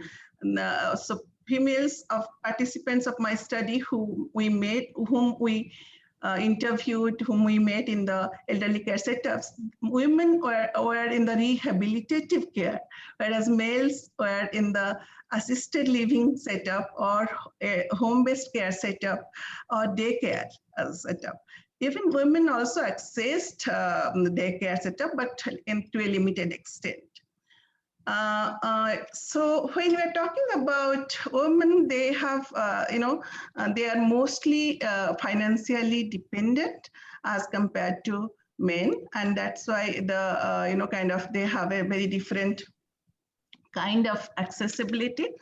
In addition to that, now that I would like to add to this by saying that when we interviewed the elderly care, and now I am talking about the elderly in general and not specifically for the women elderly, we found out that Indian elderly mostly required, they have a need for social care. Whereas most of us, our society is geared to provide them geriatric care. People actually, they say that the social care need is highest. And when you asked about for what time period they would like to access this, social care, they said that it can be up to 8 hours. The second came rehabilitative care, and the second in the list came rehabilitative care and assisted living, and that came to somewhere around 6 hours. And to all the people who are interested in elderly care, the elderly people who were interviewed, they said that the nutritional care is very important for them. So that's how I could, I agreed, when I heard Dr. Ambali talking about the, the diet and not being fed properly or not being, looked after properly by the households. That is what the elderly have, they have said. That was quite a bit of, quite surprising for us to know that the nutritional care was next to social care and rehabilitative care by the elderly. And whereas and I think it is because of ignorance, dementia care and Alzheimer care, Parkinson care, all those things were not recognized by most of the elderly who were interviewed, maybe because there is no awareness about it. And so when we're talking about policy implications today, so I have to talk about 2 or 3 things only. The first thing is that we have to listen to the elderly and what they need, what kind of care is required by them. So the community, when the policy talks about the national policy for older persons by the government of India, talks about empowering the families and communities for providing care for elderly. We also should realize that we have to come up with care models which provide social care to the elderly, which is what they talk about most. The second thing is that the insurance sector, there is no insurance for elderly care. So when there is no insurance for elderly care, even the financially independent elderly who get pensions and everything, they cannot spend money, or they are not willing, or they cannot, they cannot avail, they would not like to spend on money on social care or, kind of bedside care or nutritional care, etc., because it is not insured as health care by the, kind of insurance sector. So if as a society, as a nation, we should make provisions that for elderly who we can have insurances for elderly care, and we'll recognize that it is a care need like geriatric care. Gerontological care is also a need of the elderly, then maybe it can facilitate the elderly to grow, but to age in a dignified way. And the third thing is that rather than looking at the care coming from the family, from the daughter-in-law or daughter, if it is given, it's well and good, it is most welcome, and we should be sensitive to the family members. But if we want to grow strong as a nation, we have to also have alternatives. We should have to create a system where this elder care sector, which is now still in its infancy and is developing, and it is largely unorganized. Most people actually, when we're talking about caregivers, female caregivers, and today we are talking about women in the caregiving for elderly. So these female caregivers are really exploited. The other day when I was talking to Prof. Patel, we were discussing that how the elderly care organizations, the way they charge the elderly and the way the caregivers are paid, there is a lot of discrepancy in that. So sometimes they're exploited, they are not respected, it is not recognized as a profession. So if elder care sector can be considered or can be, kind of integrated into the care delivery system, the healthcare system as such, it will be greatly beneficial for the society to take care of the elderly. So there are CSR programs, corporate social responsibility programs in Baroda and Ahmedabad that I have surveyed only, so I'm talking on the basis of the data. So who have mobile vans, like Dr. Ambali also mentioned, that visits the villages once in a fortnight, once in a month, and they provide healthcare to the village elderly. So this is a very welcoming step. Similarly, if we can develop a system of reaching out to the elderly across the, across the socio-demographic rubric of the society, and can provide them care in a systematic manner, in a system-approved way, that will be a great way to respect the intersectionality of elderly care in the Indian society. Thank you very much. This is what I wanted to say. And thank you for giving me I'm very happy to be here and to listen to my colleagues. Really, it has been quite a bit of learning with all of you. Thank you. Thank you, Professor Urmi and Biswas, for bringing out a very important concerns about the social care needs and also the rehabilitative care, assisted care, and also the most important nutritional care. I have personally experienced that the caretaker for my father, she would not just give him food. They said at this age, you don't, at the age of 89, you don't eat so much. So we had to ensure that one of us was there so that he was not starved. No? So that is a very this thing. And secondly, that question of insurance, very, very important, because most of the elderly people, the one major illness and they are on road. No? So I think universalization of elderly care and this thing, and increasing the health budget. Currently, it is nearly 1.2% of GDPs, and WHO has asked it 10%. So I think now the senior citizens organizations are doing the budget audit that from the perspective of elderly people's needs. No.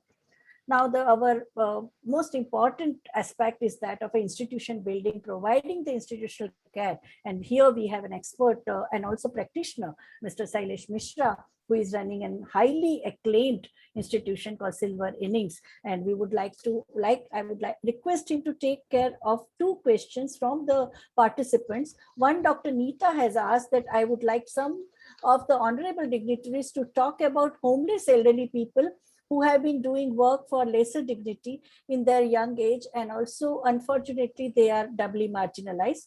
Ishika has asked question that about the passive euthanasia. What are your views on that? So along with speaking about your experiences of Silver Innings, Mr. Sailesh Mishra, if you can take care of these two extremely valuable and at the same time mind-boggling questions. Thank you, Dr. Vibhuti, Patel, Anagha ji, and all the panelists. I think I am the last speaker, so nothing is left for me. No, you have far more. You have to tie up all the issues. You have to. So I'm very thankful to all the panelists. Actually, they have taken the burden from me to highlight everything, I think. But still, as we are working on the field, you all are academic, we have something to say because we work with seniors and we work closely with the community and the people of all groups. Let me first tell you that every speaker has given their own opinion. First is important is aging is in India is evolving. We can't say we are old and we expert. Aisa hona chahiye, aisa nahi hona chahiye, waisa no. We are evolving. We are a bacha. We are infant in aging. The countries, the developed nation, they are mature. There is a mature economy now. We are not. So whatever we are doing, we are learning, still learning. And I can't say my model is great, your model is wrong. No, it has to evolve. That is first thing. Second thing is when we talk about aging and all other dimensions, remember that developed nation became rich first and old later. India is getting older first and then we are getting grow rich later. So there are different dimensions to it, economical, social, psychological, that's important. I will not talk much, but I've written some bullet points. I think I will highlight that more importantly. India, Asian countries, we are male-dominated society, patriarchal, as somebody said. So women are taken for granted for everything in the family, in the community. Woman will cook, woman will look after, she will bear the children. She is like a superwoman, a miracle, a god who will handle everything. I think here the whole mindset, the policy, the society, NGOs, we fall in the trap. कि एक महिला है वो सब कुछ कर लेगी, वो तो एक काली का अवतार है, right? उसको तो देखभाल करने भी आएगी, वो अपना भी देखभाल करेगी, like she is everything. So why she needs care? Why उसकी क्या जरूरत है? Like so this kind of mindset has actually we are not able to help women, or they are not able to help themselves. A self-image has been created. I'll give you an example of my mother. My mother has spent, she left us 2 years ago. She has spent 50-60 years of life in the kitchen, cooking for her husband, looking after him, looking after the children. And when we all started becoming big, what she did, she ate last. She fed herself last. She never wore a good sari. She never did the makeup. Till the last stage of my dad, she never looked after herself. But she lived longer than my dad. She just passed away so recently. So she had to look after, she had to have good food, nutrition, she need to have finances. But like many other women in the society today, old women, they don't know about finances. They don't know where is the bank account, which post office, which deposit, who writes the check, who gives the society check, where is the money. She has to ask her child, can you get me an apple? Beta mere liye dawai le aana. And like Dr. Ambali said, she will hide her pain so that family is not trouble. This kind of self-image also we have created. Why? We all a human being, whether you're aged, whether you're women, whether you're transgender, LGBT, you are all human. So why we have to create that image, self-image? Self-image also hurts. And also, I would like to talk about male caregiving. We have seen, like, I'm very proud to say that at A1 Snehanjali, our home, assisted living home, we have 75% women as a caregiver in the staff, 2 managers of women. Only there are only 4 boys out of 17. So mainly all girls, female population, people are handling the institution or our home. So we are proud. But male caregiving is also a stigma is attached, because we want all kind of age group or gender to be part of the caregiving. But what is happening? Female caregiving, okay, हाँ वो तो उनका काम है, right? उनका तो सेवा अंदर से आता है. Male, you are caregiver. Oh, male caregiving करता है. It not look upon the good. It is stigmatized. So male prefer to go in the job, become a peon, to go to call center, to work in malls. So here also, I think there is a discrimination, a different kind of discrimination happening. I think we should look into that also. So also, what I felt is some example, like there is this daughter-in-law who is an architect, who was a professor, and she has a mother-in-law who was very dynamic, very rigid, and she was growing, coming into dementia. And when she's suffering in dementia, this daughter-in-law goes to the college, comes home, has to look her children, has to look her mother-in-law. But what she did educate herself how to look after my mother-in-law. And she used to tell her husband, she used to tell the family, now my mother-in-law is suffering, she's creating some problem. She was trying to say there's something wrong, but they disregarded her. The wife, the daughter-in-law, no, nothing. My mother is everything. She will not do anything wrong.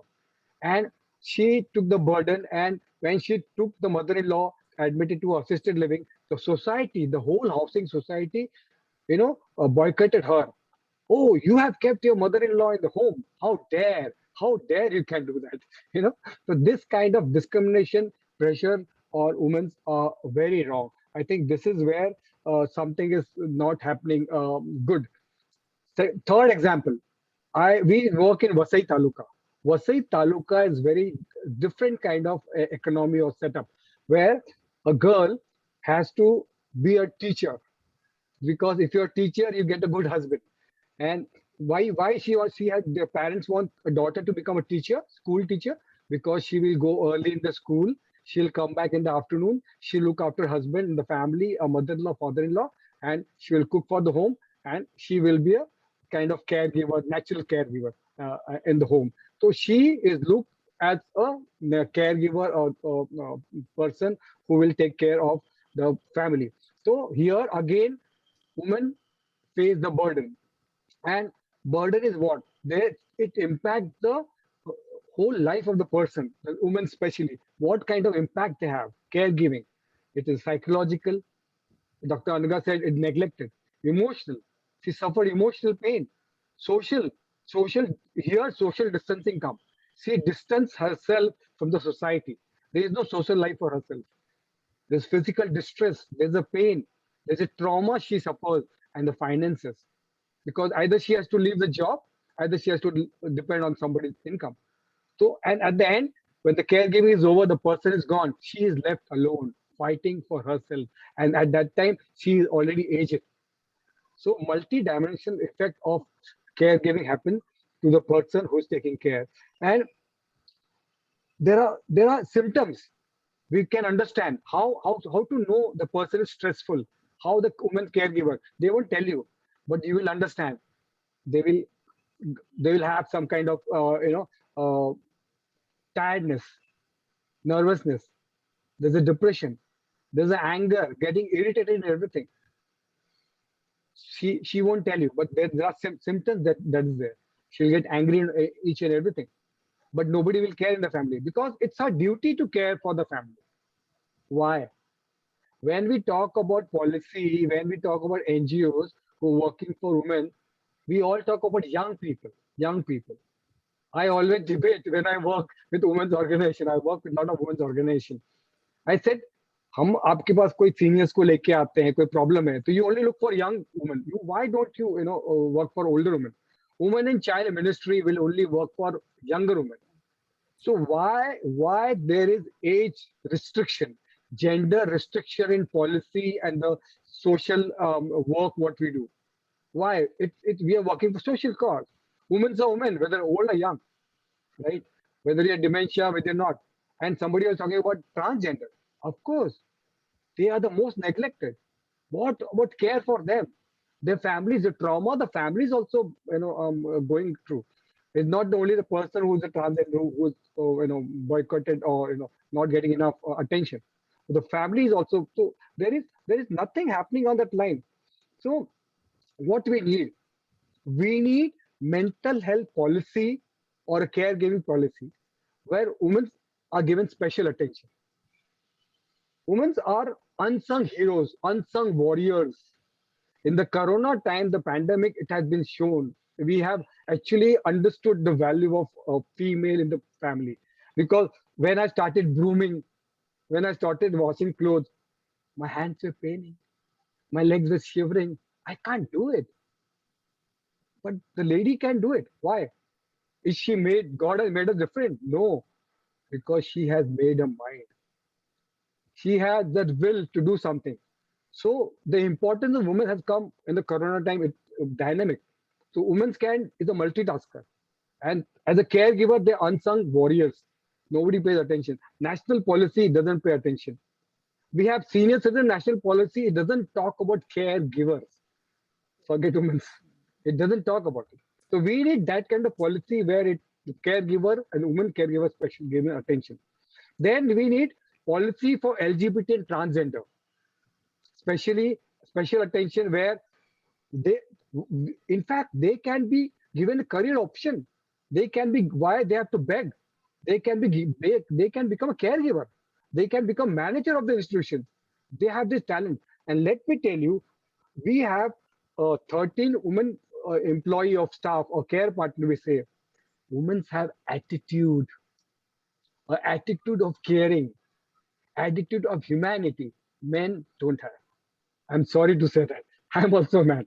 But we have seen women has the general, insight, something which is very caring. The manager are so caring. They talk to each other. They're so helpful. So there is something. So why don't we utilize? Why we use them? Utilize their talent. Make them. We have National Council of Senior Citizens, a part of National Policy of Senior Citizens. All male dominated. And who are the male? They are retired political officers, political people, or some retired officers. Why they are not NGOs? Why they are not Senior Citizen Association? Why they are not female? Some caregiver appointed there, and every 3 years rotated. Listen to them. Somebody said, listen to the voices of elderly population who are sufferers, who are bearing, who have practical experience. They should be part of the policy making. Make a draft. Especially take from them. And I was talking about policies. Dr. Vibhuti ji and Dr. Anagha, I've requested to so many, we are part of the advocacy. We tell government, we don't need senior citizen policy. We don't need anything for senior citizen. Make all policy and guidelines and law without restriction, age restriction, and gender restriction. Sports policy is only for young people. Why old people can't play? Education is for young people. Why old people can't study? Health is also now we have people for old people. So health is for young, transport for young, social policy for young, everything for young. Remember, 75% of this country is going to grow old. 2050, 356 million people will be old people in this country. We are not ready. We are not ready for women population whose feminization of aging is happening. There are hardly anything happening there. Yesterday, somebody was talking about mental health. There are hardly 2 or 3 wards, mental health ward in hospital in Mumbai. We are not paying attention. So we need to train. We need to train people, young people, how to grow old. I think that should be syllabus. That should be a diploma. That should be degree. How to grow old. Physical, psychological, emotional, financial, legal, so medical legal. I should be trained. So I am not dependent on the government. I don't need social policy. I am myself. I save for my retirement. I save, I give me skill, give me hobbies. So that is what we needed. I think in the end, I just want to end with saying this.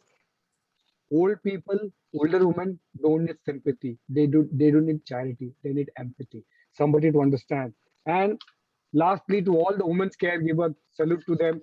The small quote, I just written this now. Remember those who forget themselves. Thank you. Thank you. Yeah. Yeah. Thank you, Mr. Shailesh Mishra, for such an inspiring talk, and your work also, which speaks volumes. And I would be now, the question which were asked here in the chat box have been taken care of. Whom does the onus of elderly care lie on? And is it only younger family members, or does the onus lie on individuals and communities alone, with no intervention from the state, no social security? I think 4 speakers have already answered this question. Mr. Shailesh Mishra said that we don't need social policy, but I think we very much need social policy, but more rooted in the reality of our country, and also with more empathy, as he said. What can India learn from global policies and practices in this regard? I think Scandinavian countries have provided very good example of a paid care work. Okay, so that, and plus the Nordic countries are also keeping the care bank, where if you look after somebody for some at the time of health emergency or elderly care, then in the care bank, your hours of care are included. So when you face problem, then somebody else will look after you. That is one. There is a question about the names of widows' home. In fact, the government union budget policy, if you see, they give a special fund for widows' home. And when you actually go to the widows' home, it is not only widows' home, all single women, deserted, divorced, single, separated, and widows, they are there. But it is called widows' home. So I here fully agree with Dr. Anagha that they should be named as a women's home, or an elderly women's home, or senior women's home should be there. None of you have given any example of a self-help groups created by senior women. There was one attempt made in Mumbai where an organization called Vacha had started a Vardhana. Vardhana was a group where it was a self-help group of women, seniors, mainly retired and elderly women, who would just come together. They would discuss their problems and challenges and provide support to each other. Similarly, when the women's movement started providing institutional support to women in social distress, so many distressed women, elderly women, started approaching this organization, and they would look up to monthly get-together where everyone would speak, because so many of them would even tell that for past 10 days they haven't spoken to anybody. They are treated as a piece of furniture in their family. And it is only such get-together where they get to where they could socialize and they could communicate with people.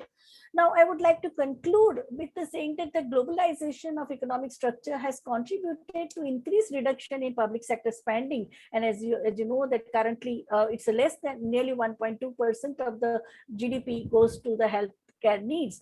So when it comes to geriatric, where the healthcare needs are required, I think the elderly care, as all the speakers said, it gets totally neglected even in the government spending. And now some CSR activities have started. But when it comes to the social care, challenging the gender norms, and also changing the mindset of the people and the ageism that we have to combat, I think that is a far more challenging work. And that's why in the textbooks, in the social messages, in public education, the mainstreaming of elderly care needs very important, and I think it is very important, as Mr. Sailesh Mishra said. The increased global exchange of goods and services has also brought about international migration affecting care of elderly individuals. So I think even those who are migrating, those who are away from their extended family, I think the loneliness which you see in the metropolis and the big cities also emerges from that.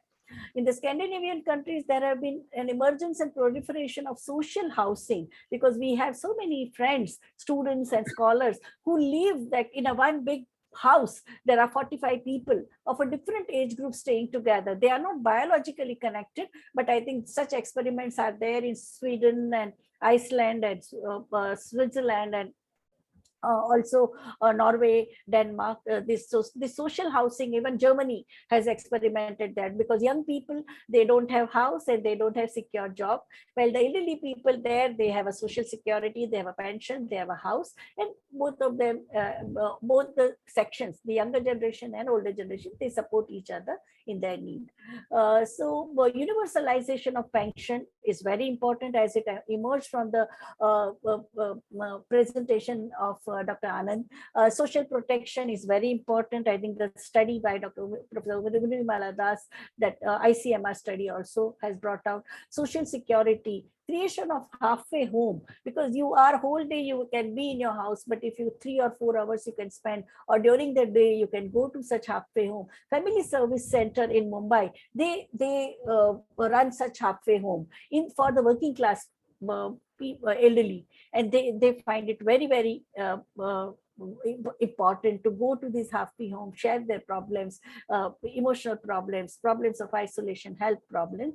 And community-based support services, I think several other countries like in Philippines and all, you see that many Asian countries, they also have such experiments of community-based support services for elderly people.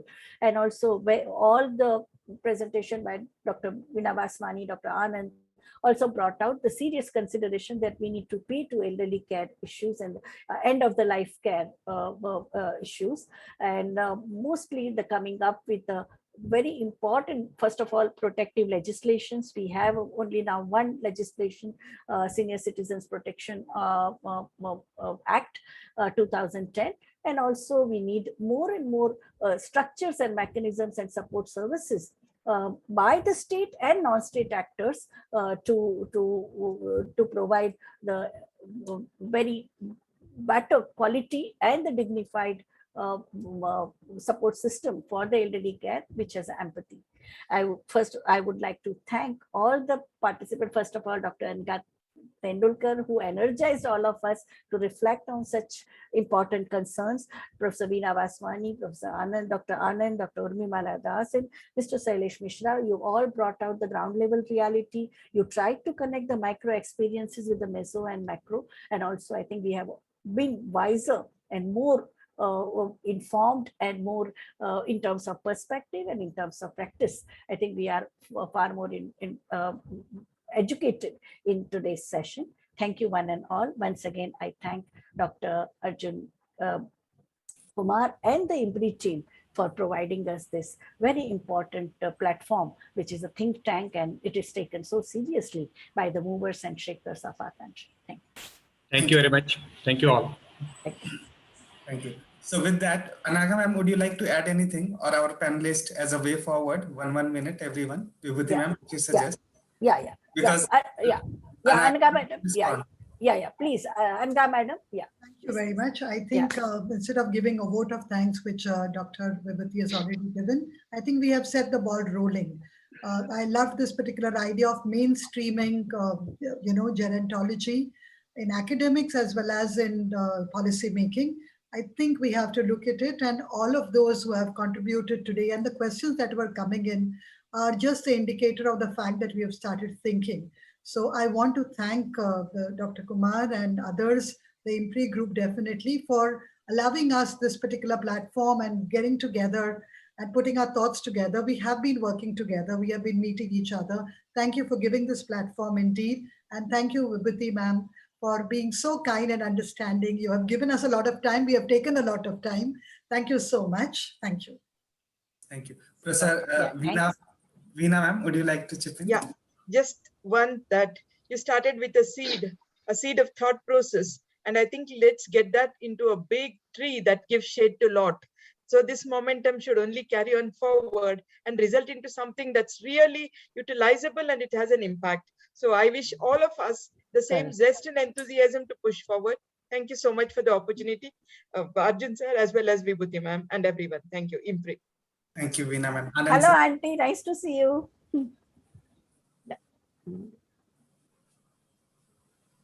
Yeah. Hello. Yeah. Okay. Yeah. Dr. Anand. It's beginning, I think the foundation stone has been laid down, and there are many questions still unanswered, and I appreciate the questions raised by the audience, because this platform has raised many doubts and questions in the audience. That's the good thing that it's the beginning, and we all should together work up for giving a better care for our elderly. Yeah, I feel irrespective of gender. Both deserve, and older women tend to live longer. So of course we have to care for them and listen to them. Thank you.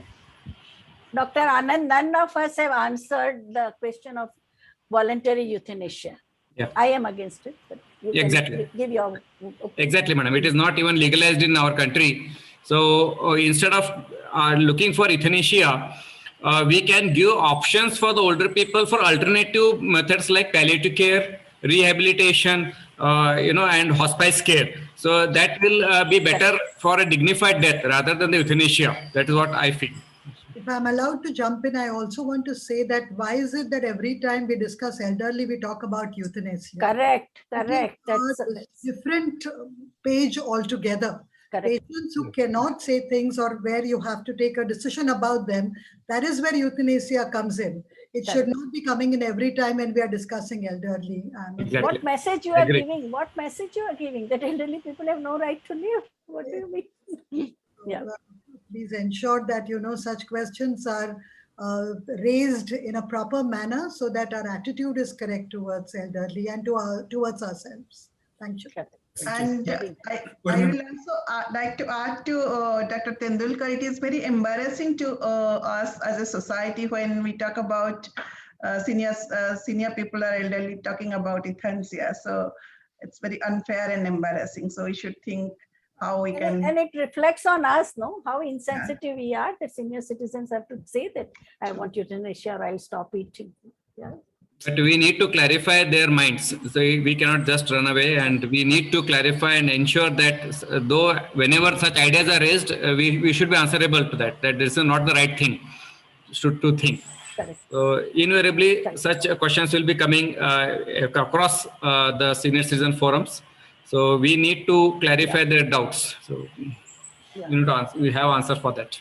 It was only in the barbaric society. At the one stage of human civilization where there was a barbaric society, they used to kill people with physical disability, and elderly people were massacred by the community leaders. I think we are far away from them. Yeah, that's right. We are far more civilized. Just one second, I'd like to add. Gathering society in Eskimos, you have found that the elderly themselves said that they want to get eliminated because it was difficult to handle. So there are stories about old Eskimos sitting in a kayak and going far away with some food and then not returning at all. But we are not talking about this society. We are talking about a civilized agricultural society where we are constantly talking about dependency ratio. So attitude will have to be correct and altered and repaired, that such questions are not taken up in the session where we are discussing elderly.